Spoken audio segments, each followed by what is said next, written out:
ਨਮਸਕਾਰ ਦੋਸਤੋ। ਰਣ ਖੇਤਰ ਕਹਾਣੀ ਨੂੰ ਅੱਗੇ ਵਧਾਉਂਦੇ ਹਾਂ ਤੇ ਵਧਦੇ ਹਾਂ ਇਸ ਦੇ ਦੂਜੇ ਭਾਗ ਵੱਲ। ਮੈਂ ਸੂਚੀ ਬਣਾ ਰਿਹਾ ਸੀ। ਕਮਰੇ ਵਿੱਚ ਕਿੰਨੀਆਂ ਚੀਜ਼ਾਂ ਹਨ, ਕਿੱਥੇ ਕਿੱਥੇ ਹਨ, ਕਿਹੜੀ ਚੀਜ਼ ਕਿਸ ਕੰਮ ਆਉਂਦੀ ਹੈ, ਕਿਸ ਚੀਜ਼ ਨੂੰ ਕਿਸ ਵੇਲੇ ਵਰਤਣਾ ਹੈ ਜਾਂ ਕਿਹੜੀ ਚੀਜ਼ ਕਿਸ ਵੇਲੇ ਵਰਤੀ ਜਾ ਸਕਦੀ ਹੈ। ਇਸ ਤੋਂ ਪਹਿਲਾਂ ਮੇਰੇ ਲਈ ਕਦੀ ਐਸਾ ਸਮਾਂ ਨਹੀਂ ਸੀ ਆਇਆ ਕਿ ਮੈਂ ਸੂਚੀ ਤੇ ਸਮੇਂ ਬਾਰੇ ਬਹਿ ਕੇ ਸੋਚਾਂ। ਪਹਿਲਾਂ ਸ਼ਾਇਦ ਮੇਰੇ ਕੋਲ ਚੀਜ਼ਾਂ ਨਹੀਂ ਦੇ ਬਰਾਬਰ ਸਨ, ਇਸ ਕਰਕੇ ਉਹਨਾਂ ਨੂੰ ਚਲਾਨ ਤੇ ਵਰਤਣ ਦਾ ਸਵਾਲ ਹੀ ਨਹੀਂ ਸੀ। ਤੇ ਨਾ ਕਦੀ ਮੈਨੂੰ ਇਹ ਗੱਲ ਸੋਚਣੀ ਪਈ ਸੀ ਕਿ ਚੀਜ਼ਾਂ ਦੇ ਪ੍ਰਯੋਗ ਲਈ ਸਮੇਂ ਨਿਸ਼ਚਿਤ ਕੀਤੇ ਜਾਂਦੇ ਹਨ ਜਾਂ ਕੀਤੇ ਜਾ ਸਕਦੇ ਹਨ। ਮੈਂ ਸੂਚੀ ਬਣਾਉਂਦਾ ਸੀ ਤੇ ਆਪ ਹੀ ਉਸ ਦਾ ਖੰਡਨ ਕਰਕੇ ਸੁੱਟ ਦਿੰਦਾ ਸੀ। ਮੈਨੂੰ ਲੱਗਦਾ ਸੀ ਕਿ ਸੂਚੀ ਗਲਤ ਬਣ ਰਹੀ ਹੈ। ਮੈਂ ਸਮਾਂ ਵੀ ਗਲਤ ਨਿਸ਼ਚਿਤ ਕਰ ਰਿਹਾ ਹਾਂ। ਕਦੀ ਸੂਚੀ ਵਿੱਚ ਮੈਂ ਸਭ ਤੋਂ ਉੱਤੇ ਲਿਬਾਸ ਲਿਖ ਲੈਂਦਾ ਤੇ ਫਿਰ ਕੋਈ ਸੋਹਣਾ ਤੇ ਆਕਰਸ਼ਕ ਚਿਹਰਾ, ਪਰ ਝੱਟ ਹੀ ਦੁਚਿੱਤੀ ਵਿੱਚ ਫਸ ਜਾਂਦਾ।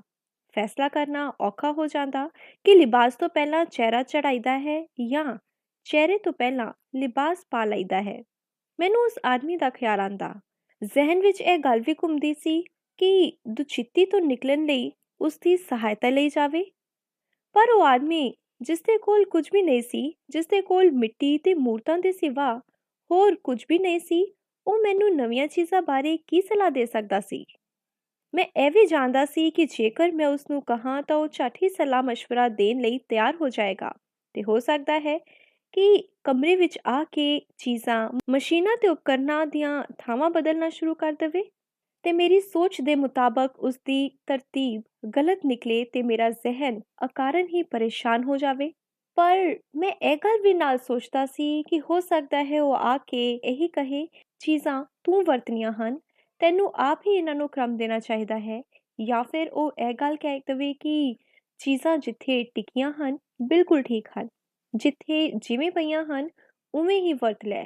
ਕ੍ਰਮ ਦੇਣ ਦਾ, ਸੂਚੀ ਦੇਣ ਦਾ ਤੇ ਥਾਂ ਬਦਲਣ ਦਾ ਕੋਈ ਲਾਭ ਨਹੀਂ। ਪਰ ਇੱਕਦਮ ਹੀ ਮੈਨੂੰ ਮਹਿਸੂਸ ਹੁੰਦਾ ਕਿ ਮੈਂ ਗਲਤ ਸੋਚ ਰਿਹਾ ਹਾਂ। ਮੈਂ ਆਪਣੀਆਂ ਚੀਜ਼ਾਂ ਬਾਰੇ ਸੋਚਦੇ ਹੋਇਆਂ ਉਹ ਆਦਮੀ ਦੇ ਬਾਰੇ ਚ ਕਿਉਂ ਸੋਚਣ ਲੱਗ ਗਿਆ। ਮੈਨੂੰ ਆਪ ਹੀ ਸਾਰੇ ਨਿਰਣੇ ਤੇ ਫੈਸਲੇ ਕਰਨੇ ਚਾਹੀਦੇ ਹਨ। ਫਿਰ ਮੈਂ ਪੱਕੇ ਵਿਸ਼ਵਾਸ ਨਾਲ ਬੈਠ ਜਾਂਦਾ ਤੇ ਚੀਜ਼ਾਂ ਨੂੰ ਕ੍ਰਮ ਦੇਣ ਲੱਗਦਾ।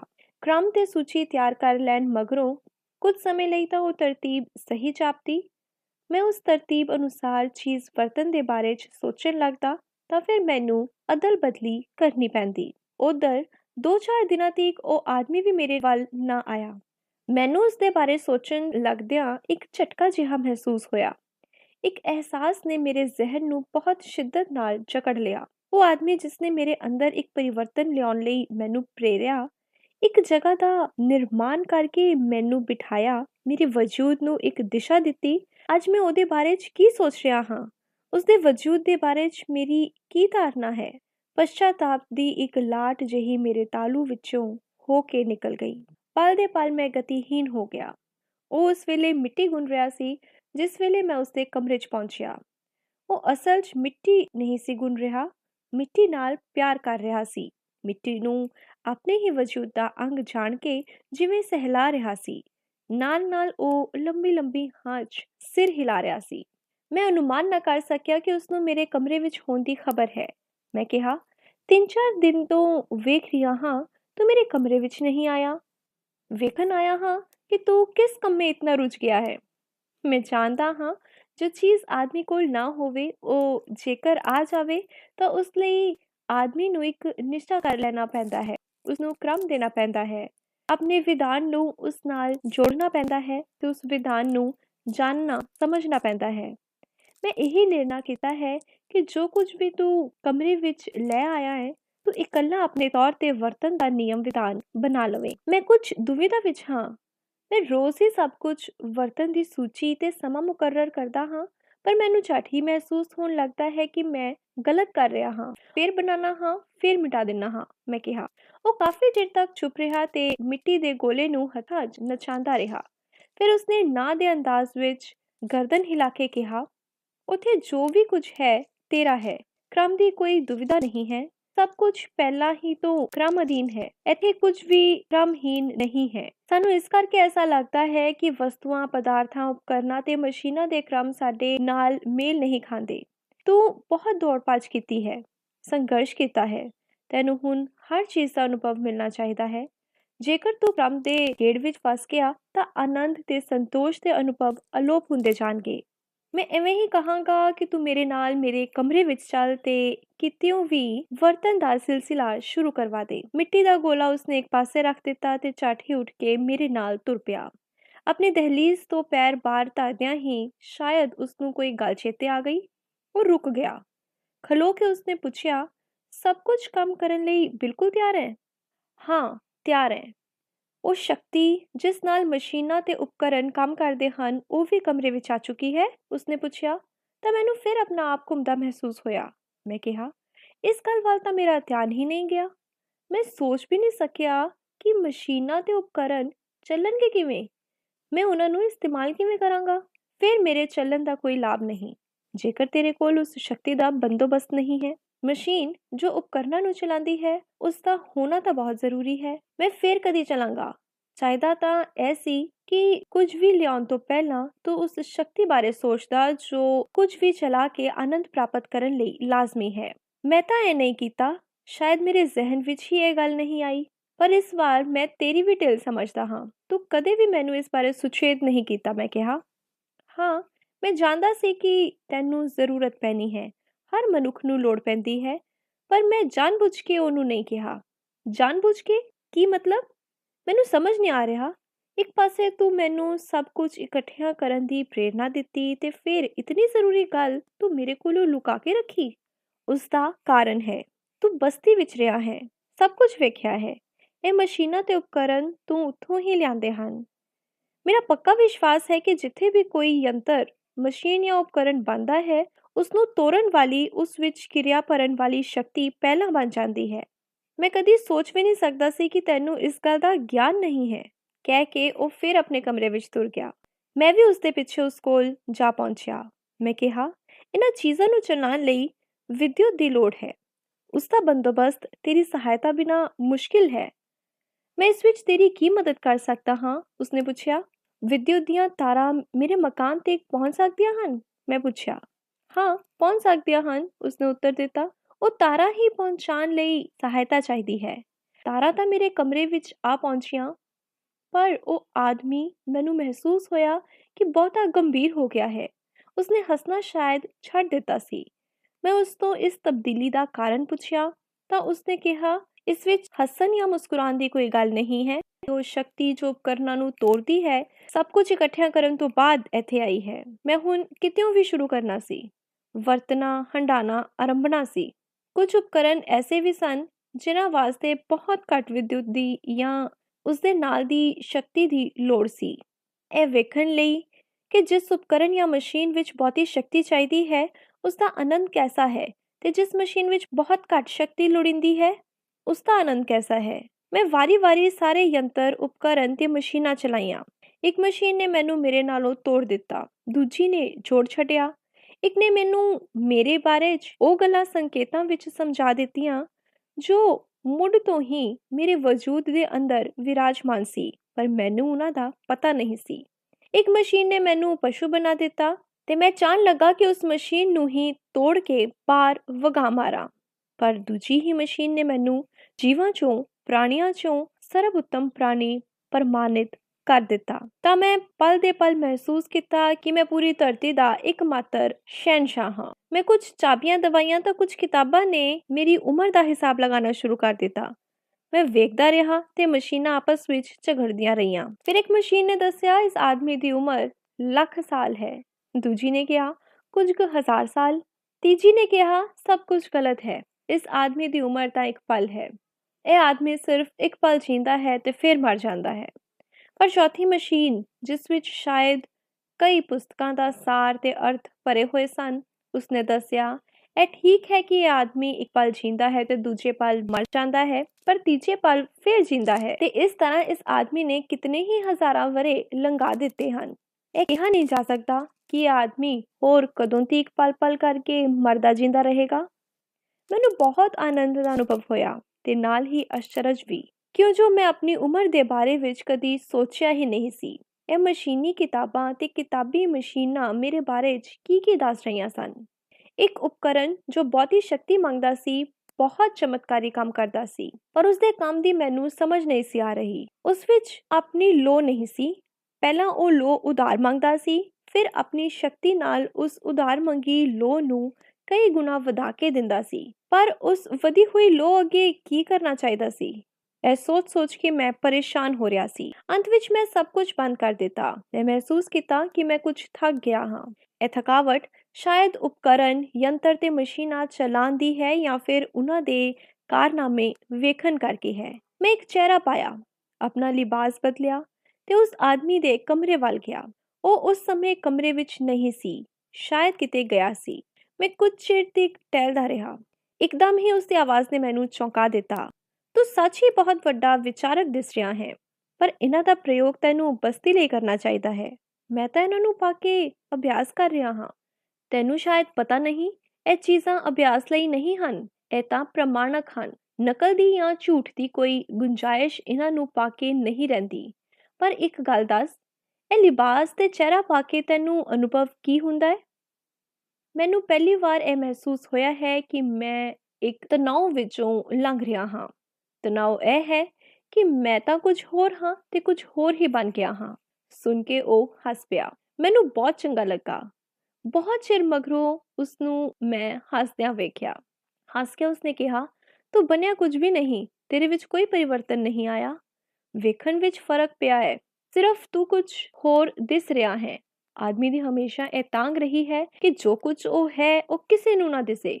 ਜੋ ਕੁਝ ਉਹ ਦਿਸ ਰਿਹਾ ਹੈ ਉਹ ਵੈਸਾ ਹੋਵੇ ਨਾ।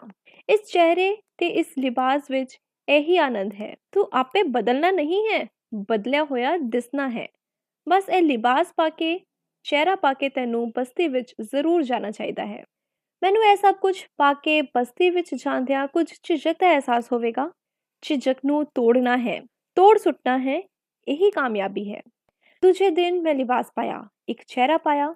ਚਿਹਰਾ ਕੁਝ ਭਾਰਾ ਸੀ, ਪਾਇਆ ਕੁਝ ਡਰ ਲੱਗ ਰਿਹਾ ਸੀ ਕਿ ਕਿਤੇ ਉਤਰ ਕੇ ਡਿੱਗ ਨਾ ਪਵੇ। ਜਿਸ ਮਸ਼ੀਨ ਨਾਲ ਜਾ ਕੇ ਮੈਂ ਘੋਲ ਕਰਦਾ ਸੀ, ਉਸਨੇ ਮੇਰਾ ਸਵਾਗਤ ਕੀਤਾ। ਆਸ-ਪਾਸ ਦੇ ਸਾਰੇ ਲੋਕਾਂ ਦੇ ਚਿਹਰਿਆਂ ਤੇ ਖੁਸ਼ੀ ਤੇ ਜੋਸ਼ ਦਿਸ ਰਿਹਾ ਸੀ। ਉਹ ਮਸ਼ੀਨ ਜਿਸ ਨੂੰ ਮੈਂ ਆਪਣੀ ਮਿਹਨਤ ਦਿੰਦਾ ਸੀ ਤੇ ਜੋ ਮੈਨੂੰ ਜੀਣ ਲਈ ਕੁਝ ਨਾ ਕੁਝ ਦੇ ਦਿੰਦੀ ਸੀ, ਜਦੋਂ ਬਣੀ ਸੀ ਤਾਂ ਉਸਦਾ ਸਵਾਮੀ ਕੋਈ ਹੋਰ ਸੀ। ਫਿਰ ਇੱਕ ਕਰਕੇ ਉਸਦੇ ਸਵਾਮੀ ਤਬਦੀਲ ਹੁੰਦੇ ਗਏ। ਉਸਦਾ ਵਰਤਮਾਨ ਸਵਾਮੀ ਚੁੱਪ ਦਾ ਪੁਜਾਰੀ ਸੀ। ਚੁੱਪ ਦੀ ਉਸਨੇ ਇੱਕ ਮੂਰਤੀ ਜੋ ਆਦਮ ਕਾ ਤੋਂ ਦੁਗਣੀ ਸੀ, ਸਜ ਸੰਵਾਰ ਕੇ ਆਪਣੇ ਕਮਰੇ ਵਿੱਚ ਰੱਖੀ ਹੋਈ ਸੀ ਤੇ ਆਮ ਤੌਰ ਤੇ ਉਸਦੇ ਸਾਹਮਣੇ ਬੈਠਾ ਦਿਸਦਾ ਸੀ। ਉਸਨੇ ਮੈਨੂੰ ਵੇਖਿਆ, ਆਪਣੇ ਕਮਰੇ ਵਿੱਚ ਲੈ ਗਿਆ, ਮੈਨੂੰ ਬਿਠਾਇਆ। ਮੈਂ ਸੋਚ ਰਿਹਾ ਸੀ ਕਿ ਉਹ ਮੈਨੂੰ ਬਿਠਾ ਕੇ ਚੁੱਪ ਰਹੇਗਾ, ਪਰ ਉਸਨੇ ਗੱਲਾਂ ਦਾ ਸਿਲਸਿਲਾ ਸ਼ੁਰੂ ਕੀਤਾ। ਤੂੰ ਪਹਿਲਾਂ ਬਹੁਤ ਛੋਟਾ ਸੀ ਜਾਂ ਫਿਰ ਮੈਨੂੰ ਬਹੁਤ ਛੋਟਾ ਦਿਸਦਾ ਸੀ, ਪਰ ਅੱਜ ਤੂੰ ਮੈਨੂੰ ਮੇਰੇ ਬਰਾਬਰ ਦਿਸ ਰਿਹਾ ਹੈ। ਮੈਨੂੰ ਬਹੁਤ ਖੁਸ਼ੀ ਹੋਈ ਹੈ। ਜੇਕਰ ਤੂੰ ਮੇਰੇ ਨਾਲ ਇੱਕ ਪ੍ਰਣ ਕਰ ਲਵੇਂ ਤਾਂ ਮੈਂ ਬਹੁਤ ਜ਼ਰੂਰੀ ਗੱਲ ਤੇਰੇ ਨਾਲ ਕਰਨੀ ਹੈ। ਕੀ ਪ੍ਰਣ ਕਰਾਂ ਮੈਂ ਪੁੱਛਿਆ। ਤੂੰ ਵੀ ਅੱਜ ਤੋਂ ਚੁੱਪ ਦੀ ਪੂਜਾ ਸ਼ੁਰੂ ਕਰ ਦੇਵੇਂਗਾ। ਇਹ ਵਾਅਦਾ ਕਰਨਾ ਹੈ। ਇਹ ਤਾਂ ਬਹੁਤ ਸੌਖੀ ਗੱਲ ਹੈ।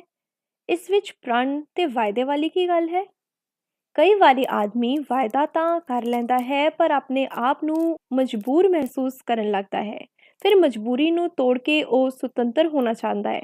ਮੈਂ ਇਸ ਵਾਅਦੇ ਨੂੰ ਮਜਬੂਰੀ ਦੇ ਤੌਰ ਤੇ ਨਹੀਂ ਸੋਚਾਂਗਾ, ਮੈਂ ਇਸ ਨੂੰ ਆਪਣਾ ਨਿਯਮ ਬਣਾ ਲਵਾਂਗਾ। ਗੱਲ ਇਹ ਹੈ ਕਿ ਤੂੰ ਵੀ ਐਸੀ ਹੀ ਇੱਕ ਮਸ਼ੀਨ ਦਾ ਸਵਾਮੀ ਹੋ ਸਕਦਾ ਹੈ। ਤੂੰ ਵੀ ਇੱਕ ਆਦਮੀ ਨੂੰ ਮਸ਼ੀਨ ਤੇ ਲਗਾ ਸਕਦਾ ਹੈ ਤੇ ਆਪ ਚੁੱਪ ਦੀ ਪੂਜਾ ਵਿੱਚ ਰੁੱਝਿਆ ਰਹਿ ਸਕਦਾ ਹੈ। ਮੈਂ ਸਵਾਮੀ ਬਣਨਾ ਚਾਹੁੰਦਾ ਹਾਂ, ਪਰ ਕਿਵੇਂ ਬਣ ਸਕਦਾ ਹਾਂ? ਸਵਾਮੀ ਦਾ ਚਿਹਰਾ ਪਾ ਕੇ। ਚਿਹਰਾ ਪਾ ਕੇ ਆਦਮੀ ਮਸ਼ੀਨ ਦਾ ਸਵਾਮੀ ਬਣ ਸਕਦਾ ਹੈ? ਮੇਰਾ ਅਨੁਭਵ ਤਾਂ ਇਹੀ ਹੈ। ਸਵਾਮੀ ਦਾ ਚਿਹਰਾ ਕਿੱਥੋਂ ਮਿਲੇਗਾ? ਮਿਲ ਤਾਂ ਜਾਏਗਾ, ਪਰ ਉਸਦਾ ਮੁੱਲ ਬਹੁਤ ਹੈ। ਕਿੰਨਾ ਮੁੱਲ ਹੈ? ਕੁਝ ਗਿਰਵੀ ਰੱਖਣਾ ਪੈਂਦਾ ਹੈ। ਤੂੰ ਮਸ਼ੀਨ ਦਾ ਸਵਾਮੀ ਹੈ, ਤੂੰ ਕੀ ਗਿਰਵੀ ਰੱਖਿਆ ਹੈ? ਆਪਣੇ ਵਜੂਦ ਦਾ ਸਾਰਾ ਸੱਚ। ਮੈਂ आवश्यकता ਦੇ ਮੁਤਾਬਿਕ ਚੀਜ਼ਾਂ ਉਪਕਰਨਾਂ ਦਾ ਪ੍ਰਯੋਗ ਸ਼ੁਰੂ ਕਰ ਲਿਆ। ਜਿਸ ਵੇਲੇ ਮੈਨੂੰ ਆਪਣੀ ਆਵਾਜ਼ ਬਹੁਤ ਵੱਡੀ ਤੇ ਭਾਰੀ ਲੱਗਦੀ ਹੈ, ਮੈਂ ਉਹ ਕਿਤਨੀ ਵਾਰੀ ਆਪਣੀ ਆਵਾਜ਼ ਸੁਣਦਾ ਹਾਂ। ਉਸ ਆਦਮੀ ਨੂੰ ਬੁਲਾ ਕੇ ਉਸਨੂੰ ਵੀ ਆਪਣੀ ਆਵਾਜ਼ ਸੁਣਵਾਉਂਦਾ। ਉਹ ਬਹੁਤ ਪ੍ਰਸ਼ੰਸਾ ਕਰਦਾ।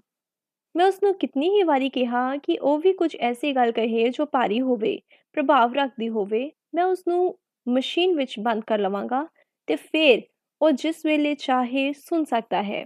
ਪਰ ਉਸਨੇ ਹਾਮੀ ਨਾ ਭਰੀ। ਉਸਨੇ ਇਹੀ ਉੱਤਰ ਦਿੱਤਾ ਕਿ ਮੈਂ ਜਾਣਦਾ ਹਾਂ ਕਿ ਮੇਰੀ ਆਵਾਜ਼ ਵਿੱਚ ਕੀ ਹੈ।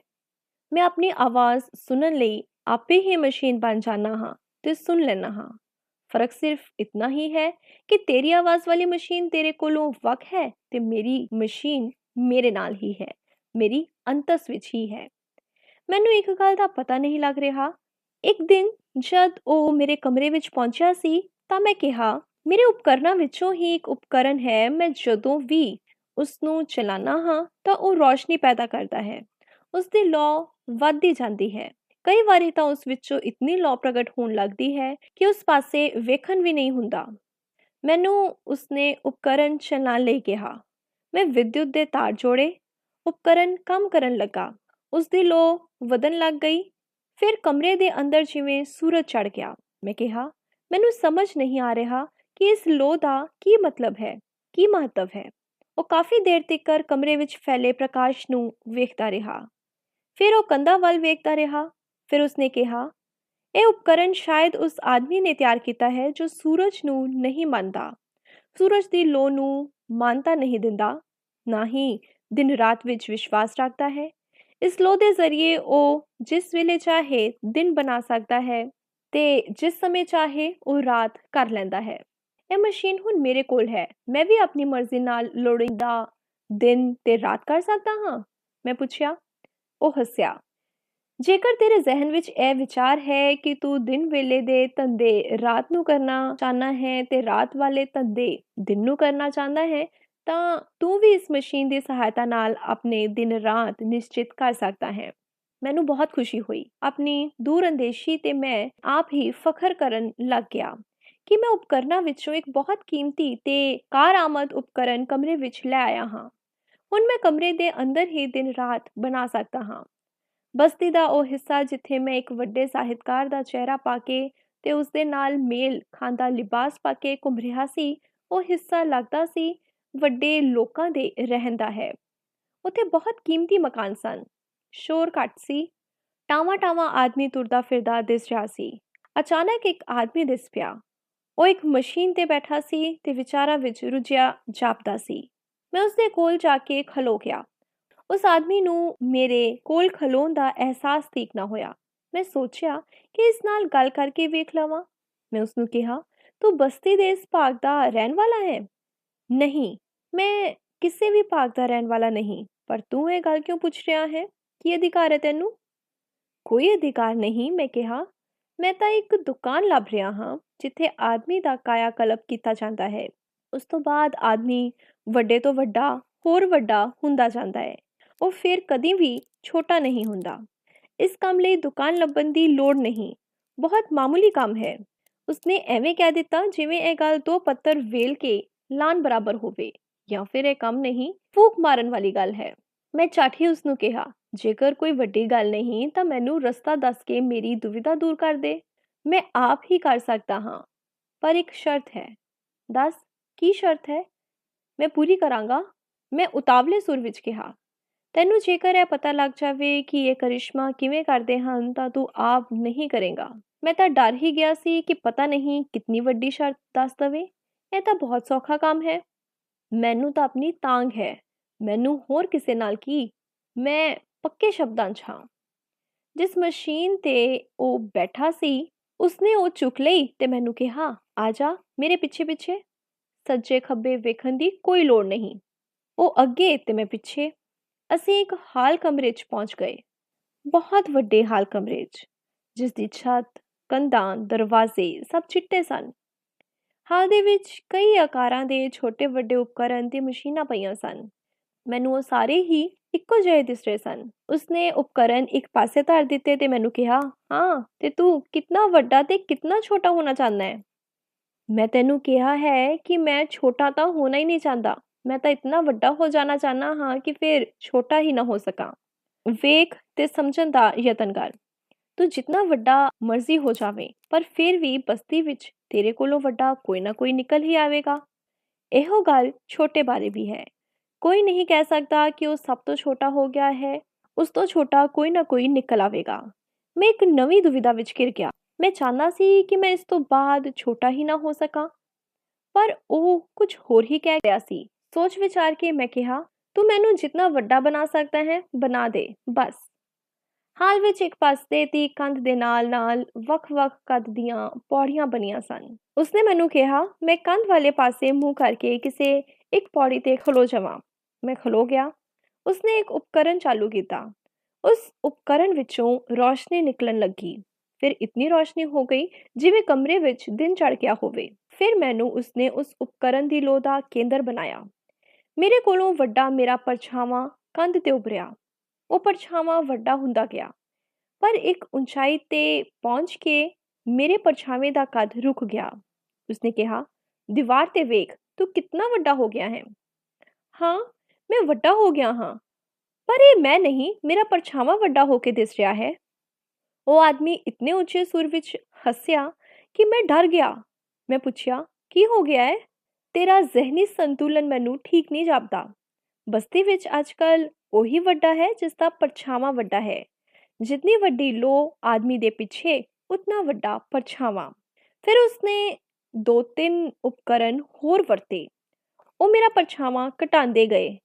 ਆਖਰ ਵਿੱਚ ਇੱਕ ਉਪਕਰਨ ਦੀ ਲੋ ਬਹੁਤ ਘੱਟ ਸੀ। ਉਹ ਉਸਨੂੰ ਦੂਰ ਲੈ ਗਿਆ ਤੇ ਬੋਲਿਆ, ਲੋ ਕਮਜ਼ੋਰ ਤੇ ਦੂਰ ਹੋਵੇ ਤਾਂ ਪਰਛਾਵਾਂ ਬਣਦਾ ਹੀ ਨਹੀਂ। ਜੇਕਰ ਬਣਿਆ ਵੀ ਤਾਂ ਬਹੁਤ ਨਿੰਮਾ ਬਣੇਗਾ। ਕਿਸੇ ਨੂੰ ਉਹ ਦਿਸੇਗਾ ਹੀ ਨਹੀਂ। ਮੈਂ ਉਸਦਾ ਧੰਨਵਾਦ ਕੀਤਾ ਕਿ ਉਸਨੇ ਮੈਨੂੰ ਬਹੁਤ ਵੱਡਾ ਬਣਾਇਆ ਹੈ। ਮੈਂ ਤੇਜ਼-ਤੇਜ਼ ਤੁਰਦਾ ਆਪਣੇ ਕਮਰੇ ਵਿੱਚ ਆਇਆ। ਚਿਹਰਾ ਤੇ ਲਿਬਾਸ ਉਤਾਰੇ ਤੇ ਉਸ ਆਦਮੀ ਨੂੰ ਬੁਲਾਉਣ ਲਈ ਕਮਰੇ ਵਿੱਚ ਗਿਆ। ਉਹ ਕੰਮ ਨਹੀਂ ਸੀ ਕਰ ਰਿਹਾ, ਚੁੱਪਚਾਪ ਬੁੱਤ ਜਿਹਾ ਬਣ ਕੇ ਖਿਲਾਫ ਵਿੱਚ ਵੇਖ ਰਿਹਾ ਸੀ। ਮੈਂ ਕਿਹਾ, ਤੂੰ ਮੇਰੇ ਕਮਰੇ ਵਿੱਚ ਚੱਲ, ਮੈਂ ਤੈਨੂੰ ਇੱਕ ਚਮਤਕਾਰ ਦੱਸਣਾ ਹੈ। ਕੀ ਚਮਤਕਾਰ ਹੈ? ਉਸਨੇ ਪੁੱਛਿਆ। ਕਮਰੇ ਵਿੱਚ ਚੱਲ ਕੇ ਦੱਸਾਂਗਾ, ਮੈਂ ਕਿਹਾ। ਉਹ ਮੇਰੇ ਨਾਲ ਮੇਰੇ ਕਮਰੇ ਵਿੱਚ ਆ ਗਿਆ। ਮੈਂ ਲੋ ਵਾਲਾ ਉਪਕਰਨ ਚਲਾਇਆ। ਲੋ ਵਧਣ ਲੱਗੀ। ਉਸਨੇ ਪੁੱਛਿਆ, ਕੀ ਕਰਨ ਲੱਗਾ ਹੈ ਤੂੰ? ਤੂੰ ਵੇਖਦਾ ਜਾ। ਹੁਣ ਤੂੰ ਦੀਵਾਰ ਤੋਂ 2 ਕਦਮ ਛੱਡ ਕੇ ਖਲੋ ਜਾ ਤੇ ਆਪਣਾ ਮੂੰਹ ਦੀਵਾਰ ਵੱਲ ਕਰ ਲੈ। ਪਰ ਇਹ ਸਭ ਕੁਝ ਕਰਨ ਨਾਲ ਹੋਏਗਾ ਕੀ? ਹੋਵੇਗਾ ਇਹ ਕਿ ਤੂੰ ਵੱਡਾ ਆਦਮੀ ਬਣ ਜਾਵੇਂਗਾ। ਮੈਂ ਤੈਨੂੰ ਵੱਡਾ ਆਦਮੀ ਬਣਾ ਰਿਹਾ ਹਾਂ। ਉਸ ਆਦਮੀ ਨੇ ਠਹਾਕਾ ਮਾਰਿਆ। ਤੂੰ ਮੈਨੂੰ ਵੱਡਾ ਆਦਮੀ ਬਣਾ ਰਿਹਾ ਹੈ? ਉਹ ਕਿਵੇਂ ਤੇ ਕਿਉਂ? ਮੈਂ ਤੈਨੂੰ ਰੌਸ਼ਨੀ ਵਾਲੇ ਉਪਕਰਨ ਦਾ ਚਮਤਕਾਰ ਦਿਖਾਣਾ ਚਾਹੁੰਦਾ ਹਾਂ। ਕੀ ਚਮਤਕਾਰ ਹੈ ਇਸ ਵਿੱਚ? ਉਹ ਫਿਰ ਹੱਸਿਆ। ਇਸ ਦੀ ਲੋ ਤੇਰਾ ਪਰਛਾਵਾਂ ਉਭਾਰੇਗੀ। ਬਹੁਤ ਵੱਡਾ ਪਰਛਾਵਾਂ। ਤੂੰ ਬਹੁਤ ਵੱਡਾ ਹੋ ਜਾਏਗਾ। ਵੱਡੇ ਪਰਛਾਵੇਂ ਕਰਕੇ ਮੈਂ ਵੱਡਾ ਹੋ ਜਾਵਾਂਗਾ। ਤੂੰ ਇਹ ਕੀ ਕਹਿ ਰਿਹਾ ਹੈ? ਜਾਪਦਾ ਹੈ ਤੂੰ ਕਿਸੇ ਸ਼ਦਾਈ ਨੂੰ ਇਹ ਸਭ ਕਰਦਿਆਂ ਵੇਖ ਕੇ ਆਇਆ ਹੈ। ਹਾਂ, ਵੇਖ ਆਇਆ ਹਾਂ। ਬਸਤੀ ਦਾ ਨਿਯਮ ਹੈ ਕਿ ਜਿਸ ਆਦਮੀ ਦਾ ਪਰਛਾਵਾਂ ਵੱਡਾ ਹੈ, ਜਿਸ ਦੇ ਪਿੱਛੇ ਵੱਡੀ ਰੌਸ਼ਨੀ ਹੈ, ਉਹੀ ਵੱਡਾ ਹੈ। ਤੂੰ ਠੀਕ ਕਹਿ ਰਿਹਾ ਹੈ, ਪਰ ਇੱਕ ਗੱਲ ਹੈ, ਆਦਮੀ ਦਾ ਵੱਡਾਪਨ ਉਪਕਰਨ ਤੇ ਉਸਦੀ ਲੋ ਦੇ ਹੱਥ ਵਿੱਚ ਹੋਇਆ ਨਾ। ਉਹ ਤਾਂ ਹੈ, ਉਪਕਰਨ ਬਹੁਤ ਜ਼ਰੂਰੀ ਹੈ, ਮੈਂ ਕਿਹਾ। ਫਿਰ ਮੈਂ ਇਹ ਕਹਾਂਗਾ ਕਿ ਨਾ ਤੇ ਆਦਮੀ ਵੱਡਾ ਹੈ, ਨਾ ਹੀ ਪਰਛਾਵਾਂ। ਉਪਕਰਨ ਤੇ ਯੰਤਰ ਵੱਡਾ ਹੈ। ਤੇ ਜੇਕਰ ਤੇਰੇ ਕੋਲ ਉਪਕਰਨ ਹੈ, ਯੰਤਰ ਹੈ, ਤਾਂ ਤੂੰ ਬਹੁਤ ਵੱਡਾ ਹੈ। ਮੇਰੇ ਕੋਲ ਨਹੀਂ ਹੈ, ਮੈਂ ਛੋਟਾ ਹਾਂ। ਕਿਉਂ ਜੋ ਮੇਰੇ ਕੋਲ ਯੰਤਰ ਉਪਕਰਨ ਕੁਝ ਨਹੀਂ ਹੈ। ਤੂੰ ਵੀ ਇੱਕ ਉਪਕਰਨ ਕਿਉਂ ਨਹੀਂ ਲੈ ਆਂਦਾ? ਵੱਡਾ ਕਿਉਂ ਨਹੀਂ ਹੋ ਜਾਂਦਾ? ਕੁਝ ਲੋਕ ਆਪ ਵੱਡਾ ਬਣ ਕੇ ਖੁਸ਼ ਹੁੰਦੇ ਹਨ। ਕੁਝ ਲੋਕ ਦੂਜਿਆਂ ਨੂੰ ਵੱਡੇ ਹੁੰਦਿਆਂ ਵੇਖ ਕੇ ਖੁਸ਼ ਹੋ ਜਾਂਦੇ ਹਨ। ਮੈਂ ਉਹਨਾਂ ਵਿੱਚੋਂ ਹੀ ਹਾਂ ਜੋ ਦੂਜਿਆਂ ਨੂੰ ਵੱਡਿਆਂ ਵੇਖ ਕੇ ਖੁਸ਼ ਹਨ। ਮੈਂ ਤੈਨੂੰ ਵੱਡਾ ਵੇਖ ਕੇ ਖੁਸ਼ ਹਾਂ, ਬਹੁਤ ਖੁਸ਼। ਤੂੰ ਰੋਜ਼ ਉਸ ਉਪਕਰਨ ਦਾ ਪ੍ਰਯੋਗ ਕਰਦਾ ਜਾਵੇਂਗਾ, ਹੋਰ ਵੱਡਾ ਹੋ ਜਾਵੇਂਗਾ। ਮੈਂ ਹੋਰ ਖੁਸ਼ ਹੁੰਦਾ ਜਾਵਾਂਗਾ, ਹੋਰ ਖੁਸ਼ ਹੁੰਦਾ ਜਾਵਾਂਗਾ। ਮੈਂ ਉਪਕਰਨ ਬੰਦ ਕਰ ਦਿੱਤਾ। ਮੇਰੇ ਜ਼ਿਹਨ ਵਿੱਚ ਬਹੁਤ ਸਾਰੀਆਂ ਗੱਲਾਂ ਘੁੰਮ ਰਹੀਆਂ ਸਨ, ਵਿਸ਼ੇਸ਼ ਕਰਕੇ ਉਸ ਆਦਮੀ ਦੇ ਬਾਰੇ 'ਚ। ਉਹ ਹਰ ਥਾਂ ਤੇ ਮੈਨੂੰ ਹੀ ਵਡਿਆ ਰਿਹਾ ਸੀ, ਵੱਡਾ ਵੇਖਣ ਦੀ ਤਾਂਘ ਕਰ ਰਿਹਾ ਸੀ। ਪਰ ਮੈਂ ਉਸ ਦੇ ਬਾਰੇ 'ਚ ਬਹੁਤ ਘਟੀਆ ਤੇ ਨਿਕੰਮੀਆਂ ਗੱਲਾਂ ਸੋਚੀ ਬੈਠਾ ਸੀ। ਇੱਕ ਮਸ਼ੀਨ ਨੂੰ ਨਜ਼ਰ ਦਾ ਪੁਲ ਜਿਹਾ ਪਾ ਕੇ ਵੇਖ ਰਿਹਾ ਸੀ। ਉਸਦੇ ਪੁੱਛਣ ਤੋਂ ਪਹਿਲਾਂ ਹੀ ਮੈਂ ਕਿਹਾ, ਇਹ ਇੱਕ ਬਹੁਤ ਮਾਮੂਲੀ ਮਸ਼ੀਨ ਹੈ, ਪਰ ਬਹੁਤ ਵੱਡਾ ਕੰਮ ਕਰਦੀ ਹੈ। ਇਹਨਾਂ ਦੀ ਸਹਾਇਤਾ ਨਾਲ ਆਦਮੀ ਕਿਸੇ ਵੀ ਸਮੇਂ ਰੰਗੀਨ ਸੁਪਨੇ ਵੇਖ ਸਕਦਾ ਹੈ। ਇਸ ਆਸ-ਪਾਸ ਦੇ ਵਾਤਾਵਰਣ ਕੋਲੋਂ ਦੂਰ ਜਾ ਸਕਦਾ ਹੈ। ਅੰਬਰ ਉਡਾਰੀਆਂ ਭਰ ਸਕਦਾ ਹੈ। ਵੱਡੇ-ਵੱਡੇ ਕਿਲੇ ਪਲਾਂ ਵਿੱਚ ਬਣਾ ਕੇ ਢਾਹ ਸਕਦਾ ਹੈ। ਉਹ ਸੁਣ ਵੀ ਰਿਹਾ ਸੀ ਤੇ ਸੋਚ ਵੀ ਰਿਹਾ ਸੀ। ਮੈਂ ਪੁੱਛ ਲਿਆ, ਤੂੰ ਕਿਸੇ ਡੂੰਘੀ ਸੋਚ ਵਿੱਚ ਵਿਚਰ ਰਿਹਾ ਹੈ। ਤੂੰ ਠੀਕ ਕਿਹਾ ਹੈ। ਮੈਂ ਸੋਚ ਰਿਹਾ ਹਾਂ, ਹੋਰ ਤਾਂ ਸਭ ਕੁਝ ਇਸ ਕਮਰੇ ਵਿੱਚ ਆ ਗਿਆ, ਪਰ ਇੱਕ ਚੀਜ਼ ਦੀ ਕਮੀ ਹੈ। ਤੇਰੇ ਖਿਆਲ 'ਚ ਉਹ ਕੀ ਚੀਜ਼ ਹੋ ਸਕਦੀ ਹੈ? ਉਸਨੇ ਮੈਨੂੰ ਪ੍ਰਸ਼ਨ ਕੀਤਾ। ਮੈਂ ਚੀਜ਼ਾਂ ਵੇਖਣ ਲੱਗ ਗਿਆ। ਬਹੁਤ ਲੰਬੀ ਚੌੜੀ ਜ਼ਹਿਨੀ ਦੌੜ ਲਗਾਈ, ਪਰ ਉਸ ਚੀਜ਼ ਬਾਰੇ 'ਚ ਨਾ ਸੋਚ ਸਕਿਆ।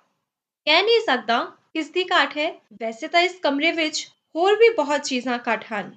ਉਹ ਐਸੀ ਚੀਜ਼ ਹੈ ਜਿਸ ਦੇ ਆਉਣ ਕਰਕੇ ਬਹੁਤ ਸਾਰੀਆਂ ਕਮੀਆਂ ਪੂਰੀਆਂ ਹੋ ਜਾਂਦੀਆਂ ਹਨ। ਮੈਂ ਤੜ ਗਿਆ, ਪਰ ਫਿਰ ਵੀ ਗਲਤ। ਮੈਂ ਕਿਹਾ, ਤੇਰਾ ਇਸ਼ਾਰਾ ਕਿਤੇ ਉਸ ਮਸ਼ੀਨ ਵੱਲ ਤਾਂ ਨਹੀਂ ਜੋ ਆਦਮੀ ਦੀ ਜ਼ਾਤ ਬਦਲ ਦਿੰਦੀ ਹੈ? ਨਹੀਂ, ਉਹ ਮਸ਼ੀਨ ਨਹੀਂ ਹੈ। ਫਿਰ ਇੱਕ ਚੀਜ਼ ਮੈਂ ਹੋਰ ਵੇਖੀ ਹੈ, ਛੇਤੀ ਲੈ ਆਵਾਂਗਾ। ਉਹ ਹੈ ਸ਼ੀਸ਼ਾ। ਵੱਡਾ ਚਮਤਕਾਰੀ ਸ਼ੀਸ਼ਾ ਹੈ। ਉਸ ਸ਼ੀਸ਼ੇ ਦੇ ਸਾਹਮਣੇ ਖਲੋ ਕੇ ਆਦਮੀ ਆਪਣੇ ਬਾਰੇ 'ਚ ਜੋ ਵੀ ਧਾਰਨਾ ਬਣਾਉਂਦਾ ਹੈ, ਵੈਸਾ ਹੀ ਰੂਪ ਉਸਨੂੰ ਸ਼ੀਸ਼ੇ ਵਿੱਚ ਦਿਸ ਪੈਂਦਾ ਹੈ। ਮੈਂ ਔਰਤ ਦੀ ਗੱਲ ਕਰ ਰਿਹਾ ਹਾਂ। ਇਹ ਕਮੀ ਮੈਨੂੰ ਬਹੁਤ ਅਖੜ ਰਹੀ ਹੈ। ਇੱਕ ਖੂਬਸੂਰਤ ਔਰਤ ਦੇ ਇਸ ਕਮਰੇ ਵਿੱਚ ਆਉਣ ਦੀ ਗੱਲ ਕਰ ਰਿਹਾ ਹਾਂ। ਮੈਂ ਚਾਹੁੰਦਾ ਹਾਂ ਕਿ ਤੂੰ ਛੇਤੀ ਇੱਕ ਬਹੁਤ ਹਸੀਨ ਔਰਤ ਲੈ ਆਵੇਂ। ਇਹ ਵਿਚਾਰ ਮੈਨੂੰ ਪਹਿਲਾਂ ਕਿਉਂ ਨਹੀਂ ਆਇਆ? ਇਸ ਬਾਰੇ ਮੈਂ ਕੁਝ ਵੀ ਸੋਚ ਨਾ ਸਕਿਆ, ਪਰ ਉਸਦਾ ਕਹਿਣਾ ਮੈਨੂੰ ਬਹੁਤ ਸਹੀ ਲੱਗਾ। ਪਰ ਝੱਟ ਹੀ ਮੇਰਾ ਜ਼ਿਹਨ ਥਾਂ-ਥਾਂ ਤੇ ਨੁਕਰੇ-ਨੁਕਰੇ ਘੁੰਮ ਕੇ ਵਾਪਸ ਆ ਗਿਆ। ਮੈਂ ਝੱਟ ਹੀ ਕਿਹਾ, ਮੈਂ ਔਰਤ ਤਾਂ ਲੈ ਆਵਾਂ, ਪਰ ਇੱਕ ਖਤਰਾ ਮਹਿਸੂਸ ਕਰਦਾ ਹਾਂ। ਉਹ ਇੱਥੇ ਆ ਕੇ ਸਭ ਕੁਝ ਦੀ ਮਾਲਕ ਨਾ ਬਣ ਜਾਵੇ ਤੇ ਮੈਂ ਜੋ ਕੁਝ ਵਰਤਣਾ ਹੈ, ਭੋਗਣਾ ਹੈ, ਆਨੰਦ ਲੈਣਾ ਹੈ, ਉਸ ਤੋਂ ਕਿਤੇ ਵੰਚਿਤ ਨਾ ਰਹਿ ਜਾਵਾਂ। ਇਹ ਵੀ ਇੱਕ ਵੱਡਾ ਤੱਥ ਹੈ। ਹੋ ਸਕਦਾ ਹੈ ਇੱਥੇ ਔਰਤ ਦੀ ਹਾਕਮੀ ਤੇ ਮਲਕੀਅਤ ਹੋ ਜਾਵੇ, ਪਰ ਤੂੰ ਤਸਵੀਰ ਦਾ ਇੱਕ ਹੀ ਪੱਖ ਵੇਖ ਰਿਹਾ ਹੈ। ਇਹ ਵੀ ਤਾਂ ਹੋ ਸਕਦਾ ਹੈ ਕਿ ਉਹ ਇੱਥੇ ਆ ਕੇ ਤੇਰੀ ਸਹਾਇਤਾ ਕਰੇ, ਤੇਰੇ ਆਨੰਦ ਦੇ ਅਨੁਭਵਾਂ ਨੂੰ ਵਧਾਵੇ। ਮੈਂ ਬਸਤੀ ਵਿੱਚ ਇੱਕ ਔਰਤ ਲਈ ਘੁੰਮਣ ਲੱਗਾ। ਬਸਤੀ ਵਿੱਚ ਇੱਕ ਪਰੰਪਰਾ ਔਰਤ ਬਾਰੇ ਬਹੁਤ ਪ੍ਰਚਲਿਤ ਸੀ। ਔਰਤ ਬਸਤੀ ਦਾ ਇੱਕ ਐਸਾ ਜੀਵ ਕਿਹਾ ਜਾਂਦਾ ਸੀ ਜੋ ਬਸਤੀ ਨੂੰ ਵੱਡਾ ਕਰਨ ਦੇ ਨਾਲ-ਨਾਲ ਬਸਤੀ ਦੀ ਖੂਬਸੂਰਤੀ ਨੂੰ ਵਧਾਉਂਦਾ ਸੀ। ਪਰ ਇਤਨਾ ਹੋਣ ਤੇ ਵੀ ਹਰ ਆਦਮੀ ਦੀ ਕੋਸ਼ਿਸ਼ ਇਹ ਹੁੰਦੀ ਸੀ ਕਿ ਔਰਤ ਨੂੰ ਕੈਦੀ ਬਣਾ ਕੇ ਰੱਖੇ, ਗੁਲਾਮ ਬਣਾ ਕੇ ਰੱਖੇ। ਪਰ ਇਹ ਪਰੰਪਰਾ ਸਿਰਫ ਕਹਿਣ ਨੂੰ ਹੀ ਰਹਿ ਗਈ ਸੀ। ਯਥਾਰਥ ਇਹ ਸੀ ਕਿ ਔਰਤ ਨੇ ਆਪਣੇ ਗਲੇ, ਲੱਕ ਤੇ ਪੈਰਾਂ 'ਚੋਂ ਜ਼ੰਜੀਰ ਕੱਟ ਕੇ ਆਦਮੀ ਦੇ ਗਲੇ, ਲੱਕ ਤੇ ਪੈਰਾਂ ਵਿੱਚ ਪਾ ਛੱਡੀ ਸੀ। ਹੁਣ ਔਰਤ ਬਸਤੀ ਦਾ ਹੁਸਨ ਸੀ, ਪਰ ਉਸਦੀਆਂ ਆਪਣੀਆਂ ਸ਼ਰਤਾਂ ਤੇ। ਉਹ ਆਦਮੀ ਨੂੰ ਜਨਮ ਦਿੰਦੀ ਸੀ, ਪਰ ਆਪਣੀਆਂ ਸ਼ਰਤਾਂ ਤੇ। ਔਰਤ ਦੀ ਨਵੀਂ ਰਚੀ ਹੋਈ ਪਰੰਪਰਾ ਇਹ ਸੀ ਕਿ ਹੁਣ ਉਹ ਆਪਣੀਆਂ ਸ਼ਰਤਾਂ ਦੇ ਨਾਲ ਆਦਮੀ ਨਾਲ ਰਹਿੰਦੀ ਸੀ ਤੇ ਆਪਣੀਆਂ ਸ਼ਰਤਾਂ ਕਰਕੇ ਹੀ ਵਿਛੜ ਜਾਂਦੀ ਸੀ। ਬਸਤੀ ਵਿੱਚ ਬਹੁਤੇ ਆਦਮੀਆਂ ਦੀ ਇਹ ਸਮੱਸਿਆ ਸੀ ਕਿ ਉਹ ਔਰਤ ਨੂੰ ਆਪਣੇ ਨਾਲ ਰੱਖਣ ਲਈ ਕਿਸੇ ਸਮਝੌਤੇ ਦਾ ਰਸਤਾ ਪਕੜਨ ਜਾਂ ਫਿਰ ਨੀਵਾਂ ਕਰਕੇ ਸਭ ਕੁਝ ਮੰਨਦੇ ਜਾਣ।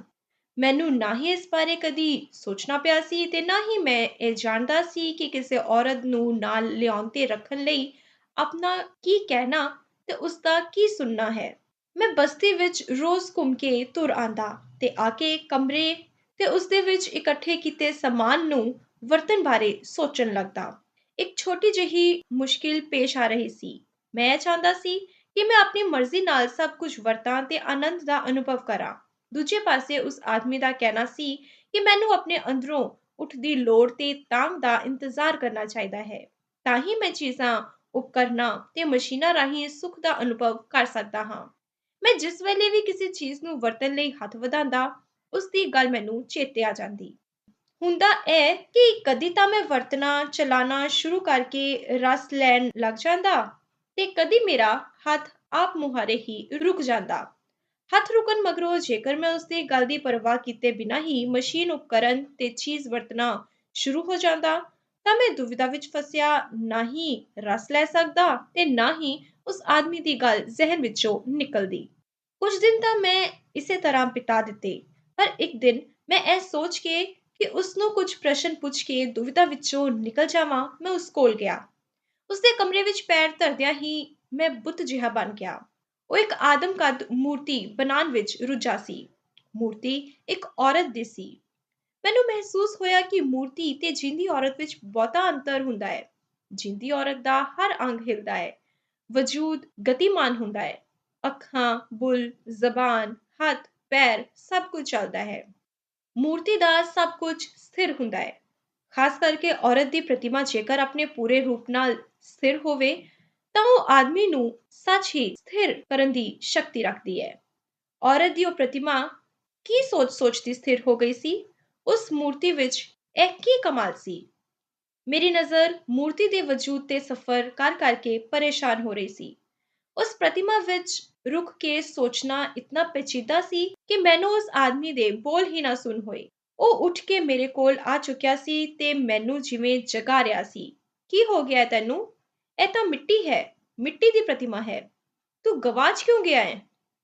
ਮੈਂ ਗਵਾਚਾ ਨਹੀਂ ਹਾਂ, ਇੱਕ ਨਤੀਜੇ ਤੇ ਪਹੁੰਚ ਗਿਆ ਹਾਂ ਕਿ ਮੈਂ ਕਦੀ ਵੀ ਕਿਸੇ ਔਰਤ ਨੂੰ ਆਪਣੇ ਕਮਰੇ ਵਿੱਚ ਨਹੀਂ ਲਿਆਵਾਂਗਾ। ਉਸਨੇ ਮੈਨੂੰ ਸਿਰ ਤੋਂ ਪੈਰਾਂ ਤੀਕ 3-4 ਵਾਰੀ ਵੇਖਿਆ। ਫਿਰ ਪਰੇਸ਼ਾਨੀ ਦੇ ਲਹਿਜ਼ੇ ਵਿੱਚ ਕਿਹਾ, ਕੀ ਕਹਿ ਰਿਹਾ ਹੈ ਤੂੰ? ਕਿਉਂ ਨਹੀਂ ਲਿਆਵੇਂਗਾ ਔਰਤ ਨੂੰ? ਨਹੀਂ ਲਿਆਵਾਂਗਾ, ਮੈਂ ਠੋਸ ਲਹਿਜ਼ੇ ਵਿੱਚ ਕਿਹਾ।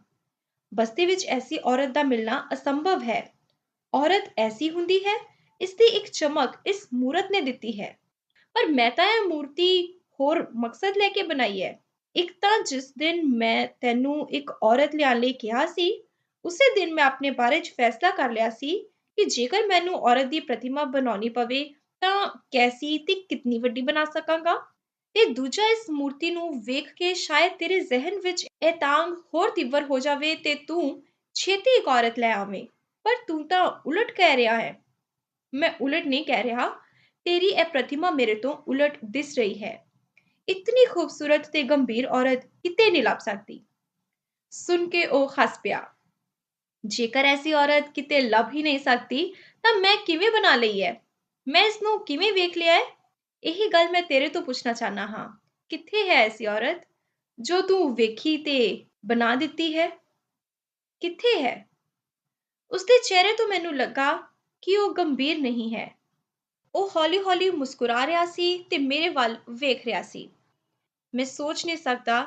ਜੇਕਰ ਮੇਰੇ ਵਿੱਚ ਸੋਚਣ ਦੀ ਸ਼ਕਤੀ ਹੋਵੇ, ਮੈਂ ਤਾਂ ਵੀ ਸੋਚਣ ਲਈ ਤਿਆਰ ਨਹੀਂ ਹਾਂ। ਮੇਰਾ ਇੱਕ ਨਿਸ਼ਚਾ ਹੈ ਜੋ ਮੇਰੀ ਕਲਾ ਦਾ ਨਿਸ਼ਚਾ ਬਣ ਚੁੱਕਿਆ ਹੈ। ਜੋ ਚੀਜ਼, ਜੋ ਸੁੰਦਰਤਾ, ਜੋ ਹਕੀਕਤ ਕਿਤੇ ਵੀ ਨਹੀਂ ਹੈ, ਉਹੀ ਸੁੰਦਰਤਾ ਹੈ, ਉਹੀ ਹਕੀਕੀ ਹੈ, ਉਹੀ ਆਕਰਸ਼ਣ ਹੈ ਤੇ ਖੂਬਸੂਰਤੀ ਹੈ। ਇਹ ਪ੍ਰਤਿਮਾ ਉਸ ਔਰਤ ਦੀ ਹੈ ਜੋ ਕਿਤੇ ਵੀ ਨਹੀਂ, ਇਸੇ ਲਈ ਤੈਨੂੰ ਬਹੁਤ ਆਕਰਸ਼ਕ ਲੱਗ ਰਹੀ ਹੈ। ਮੇਰੇ ਕਹਿਣ ਦੇ ਅਨੁਸਾਰ ਜੇਕਰ ਤੂੰ ਇਹ ਨਿਰਣਾ ਕਰ ਲਿਆ ਤਾਂ ਤੂੰ ਕਦੇ ਵੀ ਨਾ ਤੇ ਔਰਤ ਦਾ ਵਿਸ਼ਾ ਬਣ ਸਕਦਾ ਹੈ ਤੇ ਨਾ ਹੀ ਔਰਤ ਨੂੰ ਆਪਣਾ ਵਿਸ਼ਾ ਬਣਾ ਸਕਦਾ ਹੈ। ਇੱਕ ਹੋਰ ਸਮੱਸਿਆ ਉਸ ਆਦਮੀ ਨੇ ਮੇਰੇ ਜ਼ਿਹਨ ਵਿੱਚ ਭਰ ਦਿੱਤੀ। ਪ੍ਰਤਿਮਾ ਜਿਹੀ ਔਰਤ ਨਹੀਂ ਹੈ ਤੇ ਔਰਤ ਜਿਹੀ ਪ੍ਰਤਿਮਾ ਨਹੀਂ ਹੈ। ਮੈਂ ਆਪਣੇ ਜ਼ਿਹਨ ਤੇ ਜ਼ੋਰ ਪਾਇਆ ਕਿ ਸਮੱਸਿਆ ਦਾ ਹੱਲ ਲੱਭ ਸਕਾਂ। ਇੱਕ ਨਿਸ਼ਕਰਸ਼ ਤੇ ਪਹੁੰਚਿਆ। ਉਹ ਵਸਤੂ ਜਿਸ ਦਾ ਸਿਰਫ ਆਕਾਰ ਹੀ ਆਦਮੀ ਦੇ ਜ਼ਿਹਨ ਵਿੱਚ ਘਰ ਕਰ ਜਾਵੇ, ਪਰ ਉਹ ਕਿਤਿਓਂ ਵੀ ਉਪਲਬਧ ਨਾ ਹੋਵੇ, ਉਸਦਾ ਕੋਈ ਪ੍ਰਤੀਰੂਪ ਜਾਂ ਨਕਲ ਲੱਭ ਲੈਣ ਵਿੱਚ ਹੀ ਸੁੱਖ ਦਾ ਅਨੁਭਵ ਕਰ ਲਿਆ ਜਾਵੇ। ਇੱਕ ਗੱਲ ਉਸ ਆਦਮੀ ਨਾਲ ਹੋਰ ਸਾਫ਼ ਕਰ ਲਈ ਕਿ ਜੇਕਰ ਮੈਂ ਕਿਸੇ ਔਰਤ ਨੂੰ ਨਾਲ ਰੱਖਣਾ ਹੈ ਤਾਂ ਸ਼ਰਤ ਉਸਦੀ ਹੋਵੇਗੀ ਜਾਂ ਮੇਰੀ। ਉਸਨੇ ਉੱਤਰ ਦਿੱਤਾ ਕਿ ਜਿਸ ਸਮੇਂ ਆਦਮੀ ਕਿਸੇ ਚੀਜ਼ ਦੀ ਕਲਪਨਾ ਕਰ ਰਿਹਾ ਹੁੰਦਾ ਹੈ, ਉਸ ਵੇਲੇ ਉਹ ਇੱਕ ਹੁੰਦਾ ਹੈ, ਇਕੱਠਾ ਤੇ ਪੂਰਾ ਹੁੰਦਾ ਹੈ। ਜਿਸ ਵੇਲੇ ਉਹ ਆਪਣੀ ਕਲਪਨਾ ਜਾਂ ਕਾਮਨਾ ਦੀ ਪੂਰਤੀ ਚਾਹੁੰਦਾ ਹੈ ਤੇ ਉਸ ਲਈ ਯਤਨ ਕਰਦਾ ਹੈ ਤਾਂ ਉਸ ਨੂੰ ਤਕਸੀਮ ਹੋਣਾ ਪੈਂਦਾ ਹੈ, ਉਹ ਵੰਡਿਆ ਜਾਂਦਾ ਹੈ। ਸ਼ਰਤ ਚਾਹੇ ਕਿਸੇ ਪਾਸਿਓਂ ਹੋਵੇ, ਤਕਸੀਮ ਤਾਂ ਨਿਸ਼ਚਿਤ ਹੈ। ਮੈਂ ਚਿਹਰਿਆਂ ਲਈ ਵੰਡਿਆ ਗਿਆ ਸੀ, ਲਿਬਾਸਾਂ ਲਈ ਵੰਡਿਆ ਗਿਆ ਸੀ, ਮਸ਼ੀਨਾਂ, ਉਪਕਰਨਾਂ, ਵਸਤੂਆਂ ਤੇ ਪਦਾਰਥਾਂ ਲਈ ਤਕਸੀਮ ਹੋਇਆ ਸੀ। ਇੱਕ ਔਰਤ ਲਈ ਤਕਸੀਮ ਹੋਣ ਵਿੱਚ ਕਿਸ ਗੱਲ ਦਾ ਸੰਕੋਚ ਸੀ? ਮੈਂ ਫਿਰ ਤਕਸੀਮ ਹੋਣ ਲਈ ਤਿਆਰ ਹੋ ਗਿਆ। ਬਸਤੀ ਵਿੱਚ ਮਾਲਕ ਬਹੁਤ ਸਾਰੇ ਕਿਸਮਾਂ ਦੇ ਸਨ। ਪੈਦਾਇਸ਼ ਦੇ ਮਾਲਕ, ਪਾਲਣ ਦੇ ਮਾਲਕ, ਜ਼ਿਹਨ ਤੇ ਸੋਚ ਦੇ ਮਾਲਕ, ਸਰੀਰ ਦੇ ਮਾਲਕ ਤੇ ਆਸ਼ਾ, ਉਮੀਦਾਂ, ਸਫਲਤਾਵਾਂ ਤੇ ਨਿਰਾਸ਼ਾ ਤੇ ਨਾਕਾਮੀਆਂ ਦੇ ਮਾਲਕ। ਇੱਕ ਮਾਲਕ ਨੂੰ ਛੱਡ ਕੇ ਬਸਤੀ ਦੀ ਔਰਤ ਜਿਸ ਵੇਲੇ ਦੂਜੇ ਮਾਲਕ ਕੋਲ ਪਹੁੰਚਣ ਦਾ ਨਿਸ਼ਚਾ ਕਰਦੀ ਸੀ ਤਾਂ ਸਾਰੇ ਮਾਲਕ ਇਕੱਠੇ ਹੋ ਜਾਂਦੇ ਸਨ ਤੇ ਆਪਣੀ ਮਲਕੀਅਤ ਦਾ ਵਾਵੇਲਾ ਕਰਦੇ ਸਨ। ਮੈਂ ਆਪਣੇ ਆਪ ਨੂੰ ਇੱਕ ਔਰਤ ਦੇ ਬਾਰੇ ਸਾਰੇ ਮਾਲਕਾਂ ਅੱਗੇ ਤਕਸੀਮ ਹੋਣ ਨੂੰ ਤਿਆਰ ਹੋ ਗਿਆ। ਸਾਰੇ ਮਾਲਕ ਰਾਜ਼ੀ ਹੋ ਗਏ, ਪਰ ਉਹ ਔਰਤ ਰਾਜ਼ੀ ਨਾ ਹੋਈ। ਉਸ ਦਾ ਕਹਿਣਾ ਸੀ ਕਿ ਉਹ ਮਾਲਕਾਂ ਦੀ ਮਲਕੀਅਤ ਤੋਂ ਤੰਗ ਆ ਚੁੱਕੀ ਹੈ। ਹੁਣ ਉਹ ਮਲਕੀਅਤ ਵਿੱਚ ਨਹੀਂ ਰਹਿਣਾ ਚਾਹੁੰਦੀ। ਮੈਂ ਉਸ ਨੂੰ ਬਹੁਤ ਸਮਝਾਇਆ ਕਿ ਅਸੀਂ ਇੱਕ ਸਮਝੌਤਾ ਕਰ ਲੈਂਦੇ ਹਾਂ, ਦੋਵੇਂ ਮਾਲਕ ਹੋ ਜਾਈਏ ਜਾਂ ਦੋਵੇਂ ਹਾਕਮੀ ਵਿੱਚ ਰਹੀਏ, ਜਾਂ ਫਿਰ ਦੋਨਾਂ ਚੋਂ ਕੋਈ ਵੀ ਮਾਲਕ ਨਾ ਹੋਵੇ ਤੇ ਕੋਈ ਵੀ ਹਾਕਮੀ ਵਿੱਚ ਨਾ ਰਹੇ। ਪਰ ਉਹ ਆਦਮੀ ਥਾਂ ਤੇ ਚੱਟਾਨ ਵਾਂਗੂ ਖਲੋ ਗਈ। ਮੈਂ ਉਸ ਨੂੰ ਲੈ ਆਇਆ। ਉਹ ਮਾਲਕ ਬਣੀ ਤੇ ਮੈਂ ਉਸ ਦੀ ਮਲਕੀਅਤ। ਮੈਂ ਉਸ ਔਰਤ ਨੂੰ ਲੈ ਕੇ ਆਪਣੇ ਕਮਰੇ ਵਿੱਚ ਨਹੀਂ ਗਿਆ। ਮੈਂ ਉਸ ਆਦਮੀ ਕੋਲ ਗਿਆ। ਉਹ ਸਾਨੂੰ ਵੇਖ ਕੇ ਬਹੁਤ ਖੁਸ਼ ਹੋਇਆ। ਕਾਫੀ ਚਿਰ ਤੱਕ ਉਸ ਔਰਤ ਨੂੰ ਵੇਖਦਾ ਰਿਹਾ। ਫਿਰ ਉਸਨੇ ਆਪਣਾ ਫੈਸਲਾ ਸੁਣਾਇਆ। ਮੈਂ ਨਹੀਂ ਜਾਣਦਾ ਇਹ ਔਰਤ ਤੈਨੂੰ ਕਿੱਥੋਂ ਲੱਭ ਪਈ ਹੈ। ਇਹ ਔਰਤ ਵੀ ਉਹੀ ਹੈ ਜਿਸ ਦੀ ਪ੍ਰਤਿਮਾ ਕਿਤੇ ਵੀ ਨਹੀਂ। ਇਹ ਚਾਹੇ ਕਿਸੇ ਵੀ ਫੈਸਲੇ ਦੇ ਅਧੀਨ ਤੇਰੇ ਕੋਲ ਆਈ ਹੈ, ਪਰ ਇਸ ਵਿੱਚ ਇਤਨੀ ਤਾਕਤ ਹੈ ਕਿ ਇਹ ਤੇਰੀ ਮਾਲਕ ਬਣ ਕੇ ਰਹੇਗੀ। ਇਹੀ ਤਾਂ ਨਿਰਣਾ ਹੋਇਆ ਹੈ। ਮੈਂ ਇਸ ਦੀ ਮਲਕੀਅਤ ਹਾਂ ਤੇ ਇਹ ਮੇਰੀ ਮਾਲਕ। ਨਿਰਣਾ ਬਹੁਤ ਉੱਤਮ ਹੈ। ਜੇਕਰ ਤੂੰ ਇਸ ਦਾ ਮਾਲਕ ਬਣਦਾ ਤਾਂ ਇਹ ਤੇਰੀ ਹਾਕਮੀ ਵਿੱਚ ਆਂਦੀ, ਤਾਂ ਤੂੰ ਇਸ ਨੂੰ ਇੱਕ ਚਿਹਰਾ, ਇੱਕ ਲਿਬਾਸ, ਇੱਕ ਉਪਕਰਨ ਜਾਂ ਮਸ਼ੀਨ ਤੋਂ ਵੱਧ ਕੁਝ ਵੀ ਨਹੀਂ ਸਮਝਦਾ। ਹੁਣ ਤੂੰ ਇਸ ਨੂੰ ਇੱਕ ਔਰਤ ਮੰਨੇਗਾ। ਇਹ ਤੇਰੀ ਸਫਲਤਾ ਹੋਵੇਗੀ।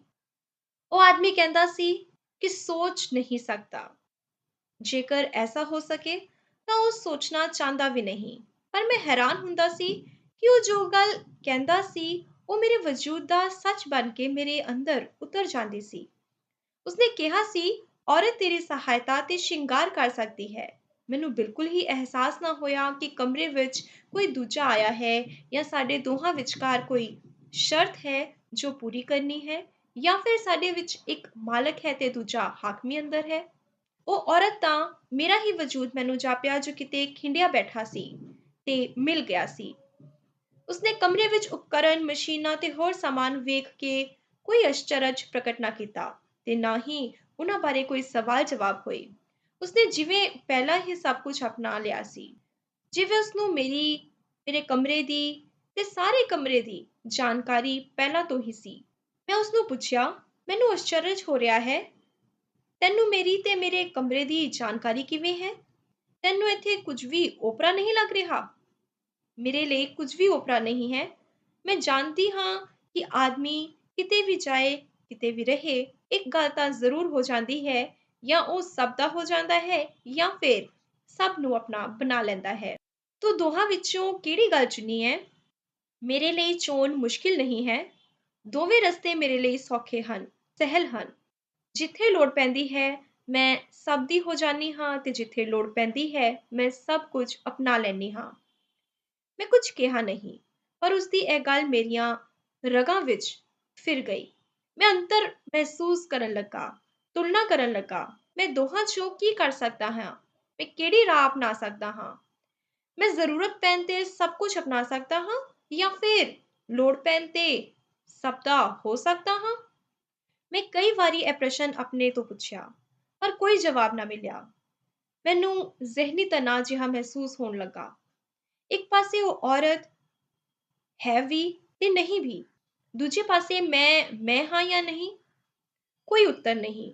ਮੇਰਾ ਜ਼ਿਹਨ ਬਾਰ-ਬਾਰ ਕਹਿੰਦਾ ਕਿ ਔਰਤ ਤੋਂ ਪੁੱਛਾਂ, ਉਸਨੂੰ ਕਹਾਂ ਕਿ ਉਹ ਕਿਵੇਂ ਇਹ ਸੋਚ ਲੈਂਦੀ ਹੈ, ਪਰ ਮੈਂ ਪੁੱਛਣ ਵਿੱਚ ਸੰਕੋਚ ਦਾ ਅਨੁਭਵ ਕਰਦਾ।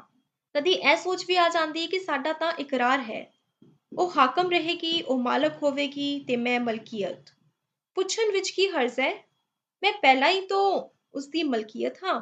ਪਰ ਜੇਕਰ ਉਹ ਇਹ ਗੱਲ ਮਹਿਸੂਸ ਨਹੀਂ ਕਰਦੀ ਤਾਂ ਮੈਂ ਕਿਉਂ ਕਰਾਂ? ਕਿਉਂ ਪਰੇਸ਼ਾਨ ਹੋਵਾਂ? ਮੈਂ ਚੁੱਪ ਨੂੰ ਹੀ ਚੰਗਾ ਜਾਣਿਆ। ਅਸੀਂ ਦੋਵੇਂ ਬਹੁਤ ਨਿਸ਼ਚਿੰਤ ਸਨ। ਸਭ ਕੁਝ ਵਰਤ ਰਹੇ ਸੀ। ਸਭ ਕੁਝ ਨਵਾਂ ਸੀ। ਮਕਾਨ ਨਵਾਂ, ਲਿਬਾਸ ਨਵੇਂ, ਚਿਹਰੇ ਨਵੇਂ, ਮਸ਼ੀਨਾਂ, ਯੰਤਰ ਤੇ ਉਪਕਰਨ ਨਵੇਂ। ਹਰ ਚੀਜ਼ ਦਾ ਨਵਾਂਪਨ ਇੱਕ ਨਵਾਂ ਆਕਰਸ਼ਣ ਸੀ। ਜਿਸ ਵੇਲੇ ਕਿਸੇ ਮਸ਼ੀਨ ਜਾਂ ਯੰਤਰ ਰਾਹੀਂ ਅਸੀਂ ਆਪਣੇ ਨਾਲ ਜੁੜ ਜਾਂਦੇ ਤਾਂ ਸੁੱਖ ਦੀ ਅਨੁਭੂਤੀ ਹੁੰਦੀ। ਜਿਸ ਵੇਲੇ ਖਿੰਡ ਜਾਂਦੇ ਤਾਂ ਰਸ ਦਾ ਅਨੁਭਵ ਹੁੰਦਾ। ਕੋਈ ਮਸ਼ੀਨ ਸਾਹ ਨੂੰ ਬਹੁਤ ਦੂਰ ਲੈ ਜਾਂਦੀ, ਕੋਈ ਇਤਨੀ ਨੇੜੇ ਲੈ ਆਂਦੀ ਕਿ ਹਵਾ ਵੀ ਵਿੱਚੋਂ ਨਾ ਲੰਘ ਸਕਦੀ। ਹੌਲੀ-ਹੌਲੀ ਮੇਰੇ ਅੰਦਰ ਅਜੀਬ ਜਿਹਾ ਅਹਿਸਾਸ ਭਰਨ ਲੱਗ ਗਿਆ। ਮੈਂ ਸੋਚਣ ਲੱਗ ਗਿਆ ਕਿ ਮਸ਼ੀਨ, ਯੰਤਰ, ਉਪਕਰਨ, ਔਰਤ, ਚਿਹਰੇ, ਲਿਬਾਸ, ਮਿਲਨ, ਵਿਛੋੜੇ, ਸੁਪਨੇ, ਉਡਾਨ, ਇਹ ਸਭ ਕੁਝ ਦੂਜਾ ਕੁਝ ਵੀ ਨਹੀਂ। ਮੈਂ ਹੀ ਚਿਹਰਾ, ਔਰਤ, ਲਿਬਾਸ, ਮਸ਼ੀਨ, ਸਭੋ ਕੁਝ ਹਾਂ। ਪਰ ਮੈਨੂੰ ਇੱਕ ਔਖ ਆ ਰਹੀ ਸੀ। ਉਹ ਔਖ ਇੱਕ ਸਮੱਸਿਆ ਵਿੱਚ ਬਦਲ ਰਹੀ ਸੀ। ਹਰ ਚੀਜ਼ ਆਪਣੀ ਆਪਣੀ ਥਾਂ ਤੇ ਸੀ ਤੇ ਆਪਣੀ ਥਾਂ ਤੇ ਟਿਕੀ ਹੋਈ ਚੱਲਦੀ। ਕਿਸੇ ਵੀ ਚੀਜ਼ ਦੇ ਪ੍ਰਯੋਗ ਸਮੇਂ ਮੈਨੂੰ ਉੱਠਣਾ ਪੈਂਦਾ ਸੀ, ਤੁਰਨਾ ਪੈਂਦਾ ਸੀ, ਦੌੜਨਾ ਪੈਂਦਾ ਸੀ। ਜੇਕਰ ਇਹ ਦੌੜ ਭੱਜ ਇੱਕ ਅੱਧੀ ਵਾਰੀ ਹੁੰਦੀ ਤਾਂ ਕੋਈ ਸਮੱਸਿਆ ਨਹੀਂ ਸੀ। ਪਰ ਹਰ ਚੀਜ਼ ਵਰਤਣ ਨੂੰ ਜ਼ਿਹਨ ਕਹਿੰਦਾ ਸੀ, ਭੋਗਣ ਦੀ ਤਾਂਘ ਸੀ, ਵੇਖਣ ਦੀ ਕਾਮਨਾ ਸੀ। ਤੇ ਬਹੁਤ ਕੁਝ ਵੇਖਣ ਭੋਗਣ ਲਈ ਬਹੁਤ ਵਾਰੀ ਉੱਠਣਾ ਤੇ ਤੁਰਨਾ ਪੈਂਦਾ ਸੀ। ਕੁਝ ਚਿਰ ਤੱਕ ਤਾਂ ਮੈਂ ਸਹਿਨ ਕਰਦਾ ਰਿਹਾ। ਇੱਕ ਦਿਨ ਮੈਂ ਉਸ ਔਰਤ ਨੂੰ ਕਿਹਾ, ਇੱਥੇ ਸਭ ਕੁਝ ਆਕਰਸ਼ਕ ਹੈ, ਵੇਖਣ ਭੋਗਣ ਵਾਲਾ ਹੈ। ਮੈਂ ਇੱਕ ਕਠਿਨਤਾ ਦਾ ਅਨੁਭਵ ਕਰ ਰਿਹਾ ਹਾਂ। ਵੇਖ ਰਿਹਾ ਹਾਂ, ਚੀਜ਼ਾਂ ਵਰਤਣ ਲਈ ਬਹੁਤ ਦੌੜ ਭੱਜ ਕਰਨੀ ਪੈਂਦੀ ਹੈ। ਕੁਝ ਐਸਾ ਨਹੀਂ ਹੋ ਸਕਦਾ ਕਿ ਅਸੀਂ ਬੈਠੇ ਰਹੀਏ ਤੇ ਸਭ ਕੁਝ ਚੱਲਦਾ ਜਾਵੇ। ਸਭ ਰਸ ਤੇ ਸੁੱਖ ਅਸੀਂ ਇੱਕ ਥਾਂ ਬੈਠੇ ਹੋਇਆਂ ਹੀ ਅਨੁਭਵ ਕਰੀਏ। ਉਹ ਕੁਝ ਸੋਚਦੀ ਰਹੀ, ਸ਼ਾਇਦ ਦੁਵਿਧਾ ਵਿੱਚ ਸੀ ਕੀ ਕਹੇ। ਫਿਰ ਉਸਨੇ ਕਿਹਾ, ਇਹੀ ਠੀਕ ਹੈ, ਰਸ ਤੇ ਆਨੰਦ ਦੇ ਅਨੁਭਵ ਲਈ ਤੁਰਨਾ ਤਾਂ ਪੈਂਦਾ ਹੀ ਹੈ। ਉੱਠਣ ਬੈਠਣ ਬਿਨਾਂ ਤਾਂ ਕੁਝ ਵੀ ਵੇਖਿਆ ਭੋਗਿਆ ਨਹੀਂ ਜਾ ਸਕਦਾ। ਉਸਨੇ ਆਪਣੇ ਵੱਲੋਂ ਸ਼ਾਇਦ ਠੀਕ ਕਿਹਾ, ਪਰ ਮੈਨੂੰ ਉੱਤਰ ਨਾ ਮਿਲਿਆ। ਮੈਂ ਉਸ ਆਦਮੀ ਦੇ ਕਮਰੇ ਵਿੱਚ ਗਿਆ। ਉਹ ਅੱਗੇ ਬਹੁਤ ਅਜੀਬ ਕੰਮ ਕਰ ਰਿਹਾ ਸੀ। ਮੂਰਤੀਆਂ ਬਣਾਉਣ ਵਾਲੇ ਯੰਤਰਾਂ ਨੂੰ ਡੋਰੀਆਂ ਪਾ ਕੇ ਬੰਨ ਰਿਹਾ ਸੀ। ਇਹ ਕੀ ਕਰ ਰਿਹਾ ਹੈ? ਡੋਰੀਆਂ ਪਾ ਰਹੇ ਹਾਂ। ਇਹ ਗੁੰਮ ਹੋ ਜਾਂਦੇ ਹਨ, ਅੱਗੇ ਪਿੱਛੇ ਹੋ ਜਾਂਦੇ ਹਨ, ਸਮੇਂ ਸਿਰ ਲੱਭਦੇ ਹੀ ਨਹੀਂ। ਬੰਨ ਦਵਾਂਗਾ ਤਾਂ ਹੱਥਾਂ ਵਿੱਚ ਰਹਿਣਗੇ। ਮੈਂ ਕੁਝ ਪਰੇਸ਼ਾਨ ਹਾਂ। ਸੁੱਖ, ਰਸ ਤੇ ਆਨੰਦ ਦਾ ਅਨੁਭਵ ਤਾਂ ਹੋ ਰਿਹਾ ਹੈ, ਪਰ ਖੇਚਲ ਬਹੁਤ ਕਰਨੀ ਪੈ ਰਹੀ ਹੈ। ਥੱਕ ਜਾਣਾ ਹਾਂ। ਯੰਤਰਾਂ, ਮਸ਼ੀਨਾਂ, ਲਿਬਾਸਾਂ ਤੇ ਔਰਤ ਦੇ ਨਾਲ-ਨਾਲ ਹੋ ਕੇ ਨੱਚਣਾ ਪੈਂਦਾ ਹੈ। ਮੈਂ ਚਾਹੁੰਦਾ ਹਾਂ ਕਿ ਦੌੜਿਆ ਨਾ ਜਾਏ ਤੇ ਚੀਜ਼ਾਂ ਤੁਰਦੀਆਂ ਰਹਿਣ। ਬਹੁਤ ਮਾਮੂਲੀ ਗੱਲ ਹੈ। ਕਮਰੇ ਵਿੱਚ ਜੋ ਵੀ ਕੁਝ ਹੈ, ਸਭ ਚੀਜ਼ਾਂ ਨੂੰ ਡੋਰੀਆਂ ਪਾ ਲੈ। ਇੱਕੋ ਥਾਂ ਤੇ ਬਹਿ ਕੇ ਸਭ ਕੁਝ ਹੋ ਸਕਦਾ ਹੈ। ਉੱਠਣ ਦੀ ਬਜਾਏ ਡੋਰੀ ਖਿੱਚ ਲਈ, ਚੀਜ਼ ਤੇਰੇ ਕੋਲ ਤੁਰ ਆਏਗੀ। ਬੈਠੇ ਬੈਠੇ ਹੀ ਵਰਤ ਸਕਦਾ ਹੈ, ਪ੍ਰਯੋਗ ਹੋ ਸਕਦਾ ਹੈ। ਮੇਰੀਆਂ ਅੱਖਾਂ ਜਿਵੇਂ ਖੁੱਲ ਗਈਆਂ। ਉਹ ਆਦਮੀ ਵੀ ਕਮਾਲ ਦਾ ਸੋਚ ਸਕਦਾ ਹੈ। ਕਹਿੰਦਾ ਹੈ, ਸੋਚਦਾ ਨਹੀਂ। ਮੈਂ ਡੋਰੀਆਂ ਪਾ ਲੈਣਾ ਹਾਂ, ਪਰ ਇੱਕ ਸੰਸਾ ਹੈ। ਡੋਰੀਆਂ ਪਾ ਕੇ ਚੀਜ਼ਾਂ ਇੱਕੋ ਥਾਂ ਤੇ ਤੁਰ ਆਉਣਗੀਆਂ, ਪਰ ਵਾਪਸ ਉਹਨਾਂ ਦੀ ਥਾਂ ਤੇ ਪਹੁੰਚਾਉਣ ਲਈ ਤਾਂ ਮੈਨੂੰ ਉੱਠਣਾ ਹੀ ਪਏਗਾ ਨਾ, ਦੌੜਨਾ ਹੀ ਪਏਗਾ। ਜੇਕਰ ਡੋਰੀਆਂ ਨਾਲ ਚੀਜ਼ਾਂ ਆ ਸਕਦੀਆਂ ਹਨ ਤਾਂ ਜਾ ਵੀ ਸਕਦੀਆਂ ਹਨ। ਡੋਰੀਆਂ ਦੋਹਰੀਆਂ ਕਰਕੇ ਪਾ ਲੈ, ਇੱਕ ਖਿੱਚਣ ਵਾਲੀ, ਦੂਜੀ ਪਹੁੰਚਾਉਣ ਵਾਲੀ। ਇੱਕ ਗੱਲ ਦਾ ਧਿਆਨ ਰੱਖਣਾ ਹੈ, ਚੀਜ਼ ਖਿੱਚਣ ਤੇ ਪਹੁੰਚਾਉਣ ਵਿੱਚ ਗਲਤੀ ਲੱਗ ਸਕਦੀ ਹੈ। ਇਸ ਲਈ ਡੋਰੀਆਂ ਰੰਗਦਾਰ ਪਾਣੀਆਂ ਪੈਣਗੀਆਂ, ਵੱਖਰੇ ਵੱਖਰੇ ਰੰਗਾਂ ਦੀਆਂ ਰੰਗੀਨ ਡੋਰੀਆਂ। ਉਹਨਾਂ ਨਾਲ ਚੀਜ਼ਾਂ ਦੀ ਸ਼ੋਭਾ ਵਧੇਗੀ, ਕਮਰੇ ਦੀ ਸ਼ੋਭਾ ਵੀ ਵਧੇਗੀ ਤੇ ਹਰ ਕਿਸਮ ਦੀ ਸੌਖ ਵੀ ਹੋ ਜਾਏਗੀ। ਮੈਂ ਬਸਤੀ ਵੱਲ ਭੱਜਿਆ ਡੋਰੀਆਂ ਲਿਆਉਣ ਲਈ। ਡੋਰੀਆਂ ਦੇ ਵਪਾਰੀ ਤੇ ਉਹਨਾਂ ਦੇ ਗੁਦਾਮ ਛੇਤੀ ਹੀ ਲੱਭ ਗਏ, ਪਰ ਡੋਰੀਆਂ ਦੇ ਭਾਅ ਸੁਣ ਕੇ ਬਹੁਤ ਅਚਰਜ ਹੋਇਆ।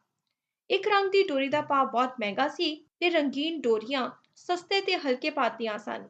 ਮੈਂ ਵਪਾਰੀ ਤੋਂ ਪੁੱਛਿਆ, ਇਹ ਕੀ ਭੇਦ ਹੈ? ਇੱਕ ਰੰਗੀ ਡੋਰੀ ਮਹਿੰਗੀ ਤੇ ਸੋਨੀਆ ਰੰਗਦਾਰ ਡੋਰੀਆਂ ਸਸਤੀਆਂ ਹਨ। ਇਹ ਵਰਤਣ ਵਾਲੇ ਹੀ ਜਾਣਨ, ਮੈਂ ਕੁਝ ਨਹੀਂ ਕਹਿ ਸਕਦਾ।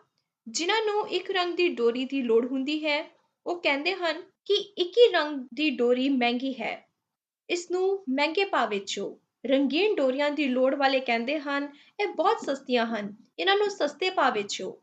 ਅਸੀਂ ਐਵੇਂ ਹੀ ਕਰਦੇ ਹਾਂ, ਸਾਡਾ ਇਹ ਵਪਾਰ ਹੈ, ਅਸੀਂ ਆਪ ਨਹੀਂ ਵਰਤਦੇ। ਮੈਂ ਰੰਗ ਰੰਗੀਲੀਆਂ ਬਹੁਤ ਸਾਰੀਆਂ ਡੋਰੀਆਂ ਲੈ ਆਇਆ ਤੇ ਸਿੱਧਾ ਉਸ ਆਦਮੀ ਕੋਲ ਪਹੁੰਚਿਆ। ਉਸ ਨੂੰ ਭਾਅ ਦੇ ਬਾਰੇ ਸੁਣਾਇਆ ਤਾਂ ਉਸਨੇ ਕਿਹਾ, ਵਪਾਰੀ ਠੀਕ ਕਹਿੰਦੇ ਹਨ। ਇੱਕ ਰੰਗ ਦੀ ਡੋਰੀ ਵਰਤਣ ਵਾਲੇ ਦੀ ਯਾਦਾਸ਼ਤ ਬਹੁਤ ਤੇਜ਼ ਚਾਹੀਦੀ ਹੈ। ਹਰ ਆਦਮੀ ਦੀ ਯਾਦ ਸ਼ਕਤੀ ਇਤਨੀ ਤੇਜ਼ ਨਹੀਂ ਹੁੰਦੀ ਕਿ ਇੱਕ ਡੋਰੀ ਦੇ ਰਾਹੀਂ ਸਭ ਕੁਝ ਪਹਿਚਾਨ ਜਾਵੇ। ਤੂੰ ਰੰਗਦਾਰ ਡੋਰੀਆਂ ਲੈ ਆਇਆ ਹੈ, ਸਹੀ ਕੀਤਾ ਹੈ, ਠੀਕ ਕੀਤਾ ਹੈ। ਹੁਣ ਸਭ ਨੂੰ ਡੋਰੀਆਂ ਪਾ ਲੈ। ਚੀਜ਼ਾਂ ਨੂੰ ਡੋਰੀਆਂ ਪਾਉਣ ਵਿੱਚ ਔਰਤ ਨੇ ਬਹੁਤ ਮਦਦ ਕੀਤੀ। ਗੰਢਾਂ ਬਹੁਤ ਕੱਸ-ਕੱਸ ਕੇ ਮਾਰੀਆਂ ਤਾਂ ਜੋ ਖਿੱਚਣ ਸਮੇਂ ਜਾਂ ਟਿਕਾਣੇ ਪਹੁੰਚਾਉਣ ਵੇਲੇ ਤਕਲੀਫ ਨਾ ਹੋਵੇ। ਕੁਝ ਦਿਨਾਂ ਤੱਕ ਮੈਨੂੰ ਇੱਕ ਕਠਿਨਾਈ ਰਹੀ ਕਿ ਡੋਰੀਆਂ ਦੇ ਰੰਗ ਚੇਤੇ ਕਰਨੇ ਪਏ। ਜਿਸ ਵੇਲੇ ਰੰਗ ਯਾਦ ਹੋ ਗਏ ਤਾਂ ਬਹੁਤ ਸੌਖ ਹੋ ਗਈ। ਹੁਣ ਮੈਨੂੰ ਉੱਠਣਾ ਨਹੀਂ ਸੀ ਪੈਂਦਾ, ਦੌੜਨਾ ਨਹੀਂ ਸੀ ਪੈਂਦਾ। ਇੱਕ ਹੀ ਥਾਂ ਤੇ ਬਹਿ ਕੇ ਮੈਂ ਸਭ ਕੁਝ ਆਪਣੇ ਪਾਸੇ ਖਿੱਚ ਸਕਦਾ ਸੀ ਤੇ ਸਭ ਕੁਝ ਟਿਕਾਣੇ ਪਹੁੰਚਾ ਸਕਦਾ ਸੀ। ਮੈਨੂੰ ਤੇ ਉਸ ਔਰਤ ਨੂੰ ਪੂਰੀ ਤਸੱਲੀ ਸੀ। ਮੈਂ ਹਰ ਚੀਜ਼ ਵਿੱਚੋਂ ਸੁੱਖ ਲੈ ਰਿਹਾ ਸੀ, ਆਨੰਦ ਤੇ ਰਸ ਦਾ ਅਨੁਭਵ ਹੋ ਰਿਹਾ ਸੀ। ਪਰ ਕਦੀ-ਕਦੀ ਸਮੱਸਿਆ ਬਣ ਜਾਂਦੀ ਸੀ। ਕਮਰੇ ਵਿੱਚ ਟਿਕੀਆਂ ਚੀਜ਼ਾਂ ਦੇ ਭਾਅ ਵੱਖ-ਵੱਖ ਸੀ। ਉਹਨਾਂ ਨੂੰ ਵੇਖਣ ਨਾਲ ਕੁਝ ਹੋਰ ਅਨੁਭਵ ਹੁੰਦਾ ਤੇ ਖਿੱਚਣ ਵੇਲੇ ਦਾ ਅਨੁਭਵ ਕੁਝ ਹੋਰ ਹੀ। ਕਾਫ਼ੀ ਯਤਨ ਤੋਂ ਬਾਅਦ ਵੀ ਚੀਜ਼ਾਂ ਦੇ ਅਸਲੀ ਵਜ਼ਨ ਦਾ ਪਤਾ ਨਹੀਂ ਸੀ ਲੱਗ ਰਿਹਾ। ਖਿੱਚਦਿਆਂ ਤੇ ਪਹੁੰਚਾਉਂਦਿਆਂ ਅਨੁਮਾਨ ਨਾਲ ਹੀ ਕੰਮ ਲੈਣਾ ਪੈ ਰਿਹਾ ਸੀ ਤੇ ਬਹੁਤੀ ਵਾਰੀ ਅਨੁਮਾਨ ਗਲਤ ਨਿਕਲ ਰਿਹਾ ਸੀ। ਗਲਤ ਅਨੁਮਾਨ ਦੇ ਸਮੇਂ ਇੱਕ ਤਰ੍ਹਾਂ ਜਿਹਾ ਜ਼ਿਹਨ ਵਿੱਚ ਭਰ ਜਾਂਦਾ ਸੀ। ਚੀਜ਼ ਕੋਲ ਆਵੇ ਨਾ ਆਵੇ, ਆਪਣੇ ਠਿਕਾਣੇ ਤੇ ਪਹੁੰਚੇ ਨਾ ਪਹੁੰਚੇ, ਮੈਂ ਸੰਘਰਸ਼ ਨਹੀਂ ਛੱਡਿਆ ਤੇ ਯੰਤਰਾਂ, ਮਸ਼ੀਨਾਂ ਤੇ ਉਪਕਰਨਾਂ ਦੇ ਭਾਰ ਵਜ਼ਨ ਬਾਰੇ ਜਾਣਕਾਰ ਹੁੰਦਾ ਗਿਆ। ਜੇਕਰ ਕਿਸੇ ਸਮੇਂ ਗਲਤੀ ਹੁੰਦੀ ਵੀ ਤਾਂ ਮੈਂ ਸੁਚੇਤ ਹੋ ਜਾਂਦਾ ਤੇ ਗਲਤੀ ਨੂੰ ਸੰਭਾਲ ਲੈਂਦਾ। ਮੈਨੂੰ ਗਲਤੀ ਹੋਣ ਤੇ ਮਹਿਸੂਸ ਤਾਂ ਬਹੁਤ ਹੁੰਦਾ, ਪਰ ਜਿਸ ਵੇਲੇ ਸੁਧਾਰ ਹੋ ਜਾਂਦਾ ਤਾਂ ਉਹੀ ਗਲਤੀ ਰਸ ਵਿੱਚ ਬਦਲ ਜਾਂਦੀ ਤੇ ਮੇਰਾ ਤ੍ਰਿਖਾ ਅਹਿਸਾਸ ਅਲੋਪ ਹੋ ਜਾਂਦਾ। ਬਾਕੀ ਸਭ ਕੁਝ ਤਾਂ ਠੀਕ ਤੁਰ ਰਿਹਾ ਸੀ, ਪਰ ਕਿਸੇ-ਕਿਸੇ ਸਮੇਂ ਮੈਨੂੰ ਮਹਿਸੂਸ ਹੁੰਦਾ ਕਿ ਡੋਰੀ ਦੀ ਗੰਢ ਢਿੱਲੀ ਪੈ ਗਈ ਹੈ। ਡੋਰ 'ਚ ਢਿੱਲਾਪਨ ਰਸ ਤੇ ਸੁੱਖ ਵਿੱਚ ਰੁਕਾਵਟ ਬਣ ਰਿਹਾ ਹੈ। ਮੈਂ ਸੋਚਦਾ ਕਿ ਕਿਸੇ ਤਰ੍ਹਾਂ ਸਭ ਕੁਝ ਤੁਰਨ ਦਿੱਤਾ ਜਾਵੇ, ਪਰ ਇੱਕ ਚਿੰਤਾ ਜ਼ਿਹਨ ਵਿੱਚ ਸਿਰ ਚੁੱਕ ਲੈਂਦੀ ਕਿ ਡੋਰੀ ਦੀ ਗੰਢ ਕਿਤੇ ਬਹੁਤੀ ਢਿੱਲੀ ਨਾ ਹੋ ਜਾਵੇ। ਫਿਰ ਮੈਨੂੰ ਗੰਢ ਖੋਲ ਕੇ ਮੁੜ ਕੱਸਣੀ ਪੈਂਦੀ। ਪਰ ਉਸ ਸਮੇਂ ਮੈਨੂੰ ਦੁੱਖ ਹੁੰਦਾ। ਪਹਿਲੀ ਗੰਢ ਇਤਨੀ ਮਜ਼ਬੂਤ ਦਿੱਤੀ ਹੁੰਦੀ ਕਿ ਖੋਲਦਿਆਂ ਅੱਖਾਂ ਨੂੰ ਪਰਸੇ ਆ ਜਾਂਦੇ ਤੇ ਹੱਥਾਂ ਵਿੱਚੋਂ ਲਹੂ ਨਿਕਲ ਆਂਦਾ। ਫਿਰ ਗੰਢਾਂ ਬਾਰੇ ਔਰਤ ਨੂੰ ਕਹਿੰਦਾ, ਪਰ ਉਸ ਦਾ ਜਵਾਬ ਬਹੁਤ ਸਿੱਧਾ ਹੁੰਦਾ। ਉਹ ਕਹਿੰਦੀ, ਤੇਰੇ ਸਾਹਮਣੇ ਹੀ ਤਾਂ ਸਭ ਕੁਝ ਹੋਇਆ ਏ। ਗੰਢਾਂ ਮੈਂ ਦਿੱਤੀਆਂ ਹਨ। ਮੈਨੂੰ ਪਤਾ ਹੈ ਕਿ ਔਰਤ ਦਾ ਕੰਮ ਸਿਰਫ ਗੰਢਾਂ ਮਾਰਨਾ ਹੈ, ਖੋਲ੍ਹਣਾ ਤਾਂ ਤੇਰਾ ਕੰਮ ਹੈ। ਮੈਂ ਉਸਨੂੰ ਬਹੁਤ ਕੁਝ ਨਹੀਂ ਕਹਿ ਸਕਦਾ ਸੀ। ਮੈਨੂੰ ਅਹਿਸਾਸ ਸੀ ਕਿ ਮੈਂ ਉਸਦੀ ਹਾਕਮੀ ਵਿੱਚ ਹਾਂ ਤੇ ਉਹ ਮਾਲਕ ਹੈ। ਨਵੀਂ ਗੰਢ ਮਾਰਨ ਤੋਂ ਬਾਅਦ ਸਭ ਕੁਝ ਪਹਿਲਾਂ ਵਾਂਗ ਤੁਰ ਪੈਂਦਾ ਤੇ ਮੈਨੂੰ ਕੁਝ ਪਛਤਾਵਾ ਵੀ ਹੁੰਦਾ ਕਿ ਮੈਂ ਵਿਅਰਥ ਹੀ ਜ਼ਿਹਨ ਤਪਾ ਲਿਆ। ਸਭ ਉਪਕਰਨ, ਯੰਤਰ, ਮਸ਼ੀਨਾਂ, ਚਿਹਰੇ, ਲਿਬਾਸ ਠੀਕ ਕੰਮ ਕਰ ਰਹੇ ਸਨ। ਪਰ ਅਚਾਨਕ ਇੱਕ ਉਪਕਰਨ ਜੋ ਮੇਰੇ ਆਸ-ਪਾਸ ਦੇ ਵਾਤਾਵਰਣ ਦੀ ਨਵੀਂ ਤੋਂ ਨਵੀਂ ਜਾਣਕਾਰੀ ਮੈਨੂੰ ਦਿੰਦਾ ਸੀ, ਵਿਗੜ ਗਿਆ। ਮੈਂ ਇਹ ਗੱਲ ਕਦੀ ਸੋਚੀ ਵੀ ਨਹੀਂ ਸੀ ਕਿ ਜੋ ਉਪਕਰਨ ਚੱਲਦੇ ਹਨ, ਉਹ ਵਿਗੜਦੇ ਵੀ ਹਨ। ਉਹਨਾਂ ਨੂੰ ਮੁਰੰਮਤ ਦੀ ਲੋੜ ਪੈਂਦੀ ਹੈ। ਮੈਂ ਉਸ ਉਪਕਰਨ ਦੀ ਮੁਰੰਮਤ ਬਾਰੇ ਸਲਾਹ ਕਰਨ ਉਸ ਆਦਮੀ ਕੋਲ ਪਹੁੰਚਿਆ। ਮੈਨੂੰ ਵੇਖ ਕੇ ਹਾਸਾ ਆ ਗਿਆ ਕਿ ਉਹ ਮਿੱਟੀ ਦੇ ਉਪਕਰਨ, ਮਸ਼ੀਨਾਂ ਤੇ ਯੰਤਰ ਬਣਾਉਣ ਵਿੱਚ ਰੁੱਝਾ ਸੀ। ਮੈਨੂੰ ਉਸਦਾ ਇਹ ਕੰਮ ਬਹੁਤ ਹਲਕਾ ਤੇ ਸ਼ੁਦਾਈਆਂ ਵਾਲਾ ਜਾਪਿਆ। ਮੈਂ ਸੋਚਿਆ ਕਿ ਜੇਕਰ ਇਸ ਨੂੰ ਵੀ ਮਸ਼ੀਨਾਂ, ਯੰਤਰਾਂ ਤੇ ਉਪਕਰਨਾਂ ਦੀ ਤਾਂਘ ਹੈ, ਤਾਂ ਇਹ ਹਕੀਕੀ ਯੰਤਰ ਕਿਉਂ ਨਹੀਂ ਲੈ ਆਂਦਾ? ਇਸ ਬਾਰੇ ਮੈਂ ਕੁਝ ਨਹੀਂ ਕਿਹਾ, ਪਰ ਆਪਣੇ ਉਪਕਰਨ ਬਾਰੇ ਗੱਲ ਕੀਤੀ। ਮੇਰਾ ਉਪਕਰਨ ਵਿਗੜ ਗਿਆ ਹੈ, ਕੋਈ ਅਨਹੋਣੀ ਗੱਲ ਨਹੀਂ। ਹਰ ਚੀਜ਼ ਦਾ ਜੇਕਰ ਬਣਨਾ ਨਿਸ਼ਚਿਤ ਹੈ, ਤਾਂ ਵਿਗੜਨਾ ਵੀ ਨਿਸ਼ਚਿਤ ਹੈ। ਪਰ ਹਰ ਵਸਤੂ ਬਿਲਕੁਲ ਹੀ ਨਹੀਂ ਵਿਗੜ ਜਾਂਦੀ, ਮੁਰੰਮਤ ਕਰਵਾਈ ਜਾ ਸਕਦੀ ਹੈ। ਇਹ ਵੀ ਕੋਈ ਅਨਹੋਣੀ ਗੱਲ ਨਹੀਂ ਕਿ ਮੁਰੰਮਤ ਕਰਵਾਉਣ ਮਗਰੋਂ ਇਹੀ ਉਪਕਰਨ ਬਿਲਕੁਲ ਪਹਿਲੀ ਹਾਲਤ ਵਿੱਚ ਆ ਜਾਵੇ। ਮੈਂ ਤਾਂ ਇਹ ਪੁੱਛਣ ਆਇਆ ਹਾਂ ਕਿ ਇਹ ਵਿਗੜਿਆ ਕਿਵੇਂ ਹੈ? ਕਿਵੇਂ ਵਿਗੜਿਆ ਹੈ? ਇਸ ਦਾ ਕੀ ਉੱਤਰ ਹੈ? ਇਹ ਬਣਿਆ ਹੈ ਤਾਂ ਵਿਗੜਿਆ ਹੈ। ਬਣਨ ਤੋਂ ਪਹਿਲਾਂ ਤੇ ਟੁੱਟ ਜਾਣ ਤੋਂ ਬਾਅਦ ਵਿਗਾੜ ਹੁੰਦਾ ਹੀ ਨਹੀਂ। ਮੈਂ ਉਪਕਰਨ ਲੈ ਕੇ ਬਸਤੀ ਵਿੱਚ ਪਹੁੰਚਿਆ। ਉਸ ਆਦਮੀ ਕੋਲ ਪਹੁੰਚਿਆ ਜਿਸ ਤੋਂ ਲਿਆ ਸੀ। ਉਸਨੇ ਇੱਕਦਮ ਕਿਹਾ, ਕੋਈ ਖਾਸ ਵਿਗਾੜ ਨਹੀਂ, ਇਸ ਨੂੰ ਪਲਾਂ ਵਿੱਚ ਹੀ ਠੀਕ ਕੀਤਾ ਜਾ ਸਕਦਾ ਹੈ। ਮੈਂ ਉਸਦੇ ਕੋਲ ਕੁਝ ਚਿਰ ਬੈਠਾ। ਉਹਨੇ ਕੁਝ ਹੋਰ ਯੰਤਰਾਂ ਦੀ ਮਦਦ ਨਾਲ ਉਪਕਰਨ ਠੀਕ ਕਰ ਦਿੱਤਾ। ਮੈਂ ਉਸਨੂੰ ਠੀਕ ਕਰਦਿਆਂ ਨਿਰੰਤਰ ਵੇਖਦਾ ਰਿਹਾ। ਉਹ ਮੁਰੰਮਤ ਕਰ ਚੁੱਕਿਆ ਤਾਂ ਮੈਂ ਕਿਹਾ, ਇਹ ਯੰਤਰ ਜਿਨ੍ਹਾਂ ਦੀ ਸਹਾਇਤਾ ਨਾਲ ਇਹ ਠੀਕ ਹੋਇਆ ਹੈ, ਮੈਂ ਚਾਹੁੰਦਾ ਹਾਂ ਕਿ ਆਪਣੇ ਕੋਲ ਰੱਖਾਂ। ਮੁਰੰਮਤ ਕਰਨ ਵਾਲਾ ਹੱਸ ਪਿਆ। ਤੂੰ ਰੱਖ ਸਕਦਾ ਹੈ, ਪਰ ਤੈਨੂੰ ਯੰਤਰਾਂ ਨੂੰ ਚਲਾਉਣ ਦਾ ਵੱਲ ਆਉਣਾ ਚਾਹੀਦਾ ਹੈ। ਇਹ ਮੁਸ਼ਕਲ ਹੈ, ਤੈਨੂੰ ਮਿਹਨਤ ਕਰਨੀ ਪਏਗੀ। ਜੋ ਕੁਝ ਤੂੰ ਠੀਕ ਕੀਤਾ ਹੈ, ਇਸ ਵਿੱਚ ਵਿਗਾੜ ਨਹੀਂ ਆਵੇਗਾ, ਇਹ ਵਿਸ਼ਵਾਸ ਮੈਨੂੰ ਦਿਵਾ ਦੇ। ਵਿਗਾੜ ਨਹੀਂ ਆਵੇਗਾ, ਇਹ ਮੈਂ ਵਿਸ਼ਵਾਸ ਨਾਲ ਕਹਿ ਸਕਦਾ ਹਾਂ। ਇਹ ਤਾਂ ਬਹੁਤ ਖੇਚਲ ਵਾਲੀ ਗੱਲ ਹੈ। ਇਹ ਜਿਸ ਵੇਲੇ ਵੀ ਵਿਗੜੇਗਾ, ਮੈਨੂੰ ਚੁੱਕ ਕੇ ਲਿਆਣਾ ਪਵੇਗਾ। ਇਹ ਤਾਂ ਇੱਕ ਮੁਸੀਬਤ ਮੇਰੇ ਗਲੇ ਪੈ ਗਈ ਹੈ। ਮੈਂ ਖਿੱਚ ਜਿਹਾ ਗਿਆ। ਸੰਭਵ ਹੈ ਹੁਣ ਵਿਗਾੜ ਨਾ ਹੀ ਪਵੇ। ਤੂੰ ਲੈ ਜਾ ਤੇ ਇਸ ਨੂੰ ਵਰਤ। ਮੈਂ ਉਪਕਰਨ ਲੈ ਆਇਆ, ਉਸ ਨੂੰ ਚਲਾਇਆ। ਇੱਕ ਫਰਕ ਪੈ ਗਿਆ ਸੀ। ਉਸਦੇ ਕੰਮ ਕਰਨ ਦੀ ਸ਼ਕਤੀ ਘਟ ਗਈ ਸੀ। ਪਹਿਲਾਂ ਵਰਗਾ ਰਸ ਤੇ ਆਨੰਦ ਉਸ ਵਿੱਚ ਨਹੀਂ ਸੀ ਰਿਹਾ। 2-4 ਦਿਨ ਮੈਂ ਉਦਾਸ ਰਿਹਾ। ਫਿਰ ਉਸਦਾ ਘਟੀਆਪਨ ਹੀ ਮੇਰੇ ਰਸ ਤੇ ਆਨੰਦ ਦਾ 70 ਬਣ ਗਿਆ। ਕੰਮ ਠੀਕ ਤੁਰਨ ਲੱਗ ਗਿਆ।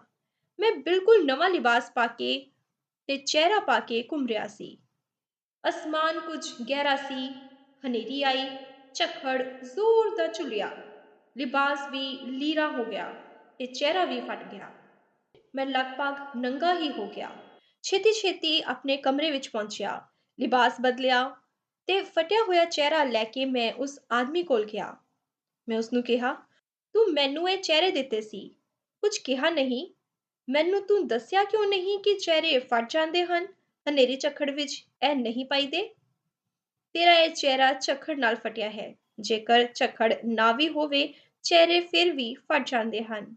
ਇਹ ਨਹੀਂ, ਸਾਰਿਆਂ ਨੇ ਹੀ ਫਟਣਾ ਹੈ। ਫਿਰ ਮੈਨੂੰ ਇਸ ਦੇ ਆਕਾਰ ਤੇ ਇਸ ਦੇ ਰੂਪ ਦਾ ਇੱਕ ਹੋਰ ਚਿਹਰਾ ਦੇ ਦੇ। ਇੱਕ ਨਹੀਂ, 10 ਵੀ ਲੈ ਸਕਦਾ ਹੈ। ਵਰਤਨ ਦਾ ਸਾਹਸ ਹੋਣਾ ਚਾਹੀਦਾ ਹੈ। ਆਦਮੀ ਜਿਤਨੇ ਚਾਹੇ ਚਿਹਰੇ ਪਾ ਸਕਦਾ ਹੈ, ਹੰਢਾ ਸਕਦਾ ਹੈ। ਉਸਨੇ 2-4 ਹੋਰ ਚਿਹਰੇ ਮੇਰੇ ਹੱਥ ਵਿੱਚ ਫੜਾ ਦਿੱਤੇ। ਮੈਂ ਲੈ ਆਇਆ। 2-4 ਹੋਰ ਨਵੇਂ ਲਿਬਾਸ ਵੀ ਲੈ ਆਇਆ। ਮੈਂ ਹੁਣ ਔਰਤ ਨਾਲ ਸਲਾਹ ਕੀਤੀ। ਉਸਨੂੰ ਕਿਹਾ, ਐਵੇਂ ਕਰੀਏ ਕਿ ਲਾਪਰਵਾਹੀ ਛੱਡ ਕੇ ਜੋ ਵੀ ਕੁਝ ਵਰਤਣਾ ਹੈ, ਸਾਵਧਾਨੀ ਤੇ ਨਰਮੀ ਨਾਲ ਵਰਤੀਏ। ਡੋਰੀ ਹੌਲੀ ਤੇ ਨਰਮੀ ਨਾਲ ਖਿੱਚੀਏ। ਵਰਤਣ ਵੇਲੇ ਉਪਕਰਨਾਂ ਦੇ ਬਟਨ ਤੇ ਚਾਬੀਆਂ ਬਹੁਤ ਨਰਮੀ ਨਾਲ ਘੁਮਾਈਏ। ਅਸੀਂ ਦੋਵੇਂ ਬਹੁਤ ਸਾਵਧਾਨੀ ਵਰਤਣ ਲੱਗੇ। ਚੀਜ਼ ਆਪਣੇ ਪਾਸੇ ਖਿੱਚਣ ਵੇਲੇ ਇਸ ਗੱਲ ਦਾ ਖਿਆਲ ਰੱਖਦੇ ਸੀ ਕਿ ਉਸਨੂੰ ਝਟਕਾ ਨਾ ਲੱਗੇ। ਲਿਬਾਸ ਪਾਉਣ ਤੋਂ ਪਹਿਲਾਂ ਝੱਖੜ ਤੇ ਹਵਾ ਦਾ ਰੁਖ ਵੇਖ ਲੈਂਦੇ। ਇੱਕ ਤਕਲੀਫ ਹੋਰ ਬਣਨੀ ਸ਼ੁਰੂ ਹੋ ਗਈ। ਹੌਲੀ-ਹੌਲੀ ਡੋਰੀਆਂ ਖਿੱਚਣ ਨਾਲ ਮੇਰੀ ਸ਼ਕਤੀ ਬਹੁਤ ਲੱਗਣ ਲੱਗ ਗਈ। ਜਿਸ ਉਪਕਰਨ ਤੇ ਮਸ਼ੀਨ ਨੂੰ ਮੈਂ ਆਸਾਨੀ ਨਾਲ ਆਪਣੇ ਪਾਸੇ ਖਿੱਚ ਲੈਂਦਾ ਸੀ, ਹੌਲੀ-ਹੌਲੀ ਖਿੱਚਣ ਤੇ ਨਰਮ ਹੱਥ ਪਾਉਣ ਨਾਲ ਮੈਂ ਥੱਕਣ ਲੱਗ ਗਿਆ। ਮੈਂ ਚੀਜ਼, ਉਪਕਰਨ, ਯੰਤਰ, ਮਸ਼ੀਨ, ਔਰਤ, ਪਦਾਰਥ, ਲਿਬਾਸ, ਚਿਹਰਾ ਆਪਣੇ ਪਾਸੇ ਖਿੱਚਣ ਮਗਰੋਂ ਕਮਜ਼ੋਰੀ ਮਹਿਸੂਸ ਕਰਨ ਲੱਗਾ। ਇਸ ਕਰਕੇ ਪਹਿਲਾ ਆਨੰਦ, ਸਵਾਦ, ਰਸ ਤੇ ਆਨੰਦ ਘਟਦੇ ਗਏ। ਇੱਕ ਦੁਵਿਧਾ ਬਣ ਗਈ। ਜੇਕਰ ਮੈਂ ਕਿਸੇ ਚੀਜ਼ ਨੂੰ ਆਨੰਦ, ਰਸ ਤੇ ਸੁੱਖ ਲਈ ਆਪਣੇ ਪਾਸੇ ਖਿੱਚਦਾ ਸੀ, ਤਾਂ ਚੀਜ਼ ਦੇ ਵਿਗੜਨ ਦਾ ਡਰ ਸੀ, ਟੁੱਟਣ ਦਾ ਡਰ ਸੀ, ਮੁਰੰਮਤ ਦਾ ਡਰ ਸੀ। ਜੇਕਰ ਨਰਮ ਹੱਥ ਪਾਉਂਦਾ ਸੀ ਤਾਂ ਛੇਤੀ ਥੱਕ ਜਾਂਦਾ ਸੀ। ਪਰ ਮੈਂ ਆਪਣੇ ਹੁੱਟਣ ਤੇ ਥਕਾਨ ਦਾ ਜ਼ਿਕਰ ਨਾ ਹੀ ਉਸ ਆਦਮੀ ਨਾਲ ਕੀਤਾ ਤੇ ਨਾ ਹੀ ਔਰਤ ਨਾਲ। ਇੱਕ ਬਹੁਤ ਵੱਡੀ ਮਸ਼ੀਨ ਜੋ ਮੇਰੇ ਬਹੁਤ ਸਾਰੇ ਕੰਮ ਕਰਦੀ ਸੀ, ਅਚਾਨਕ ਬੰਦ ਹੋ ਗਈ। ਉਹ ਮਸ਼ੀਨ ਮੈਨੂੰ ਜਾਗਦੇ ਹੈ ਸੁਣਾ ਦਿੰਦੀ ਸੀ, ਸੁੱਤਿਆਂ ਨੂੰ ਜਗਾ ਦਿੰਦੀ ਸੀ, ਮੈਨੂੰ ਮੇਰੇ ਨਾਲ ਮਿਲਾ ਦਿੰਦੀ ਸੀ, ਮੈਨੂੰ ਮੇਰੇ ਤੋਂ ਵੱਖ ਕਰ ਦਿੰਦੀ ਸੀ। ਇਹ ਸਭ ਕੁਝ ਰੁਕ ਗਿਆ। ਮੈਂ ਘਬਰਾਇਆ। ਉਸ ਆਦਮੀ ਕੋਲ ਪਹੁੰਚਿਆ, ਸਾਰੀ ਗੱਲ ਸੁਣਾਈ। ਉਸ ਤੇ ਜਿਵੇਂ ਕੋਈ ਅਸਰ ਹੀ ਨਾ ਹੋਇਆ। ਮੇਰੇ ਇਤਨੇ ਕੰਮ ਵਿਗੜ ਰਹੇ ਹਨ ਤੇ ਤੈਨੂੰ ਕੁਝ ਵੀ ਮਹਿਸੂਸ ਨਹੀਂ ਹੋਇਆ। ਇਸ ਵਿੱਚ ਕੋਈ ਵੀ ਕੁਝ ਨਹੀਂ ਕਰ ਸਕਦਾ। ਇਸ ਦਾ ਇਲਾਜ ਤੇਰੇ ਆਪਣੇ ਕੋਲ ਹੈ। ਤੂੰ ਇਸ ਮਸ਼ੀਨ ਨੂੰ ਸੁੱਟ ਸਕਦਾ ਹੈ ਤੇ ਇਸ ਦੇ ਬਦਲੇ ਵਿੱਚ ਨਵੀਂ ਮਸ਼ੀਨ ਲਿਆ ਸਕਦਾ ਹੈ। ਬਸ। ਨਵੀਂ ਮਸ਼ੀਨ? ਤੇਰਾ ਮਤਲਬ ਹੈ ਮਸ਼ੀਨ ਬਦਲ ਦਵਾਂ? ਹਾਂ, ਬਦਲਣੀ ਪਏਗੀ। ਇਹ ਮਸ਼ੀਨ ਹੁਣ ਤੈਨੂੰ ਕੁਝ ਨਹੀਂ ਦੇਗੀ। ਉਸਨੇ ਇਵੇਂ ਕਿਹਾ ਜਿਸ ਤਰ੍ਹਾਂ ਉਹ ਮੇਰਾ ਫੈਸਲਾ ਕਰ ਰਿਹਾ ਹੋਵੇ। ਇਹ ਮਸ਼ੀਨ ਕਿਉਂ ਨਹੀਂ ਕੰਮ ਦੇਵੇਗੀ? ਇਸ ਨੂੰ ਇਸ ਦੀ ਚਲਾਉਣ ਵਾਲੀ ਗਰਮੀ ਹੀ ਖਾ ਗਈ ਹੈ।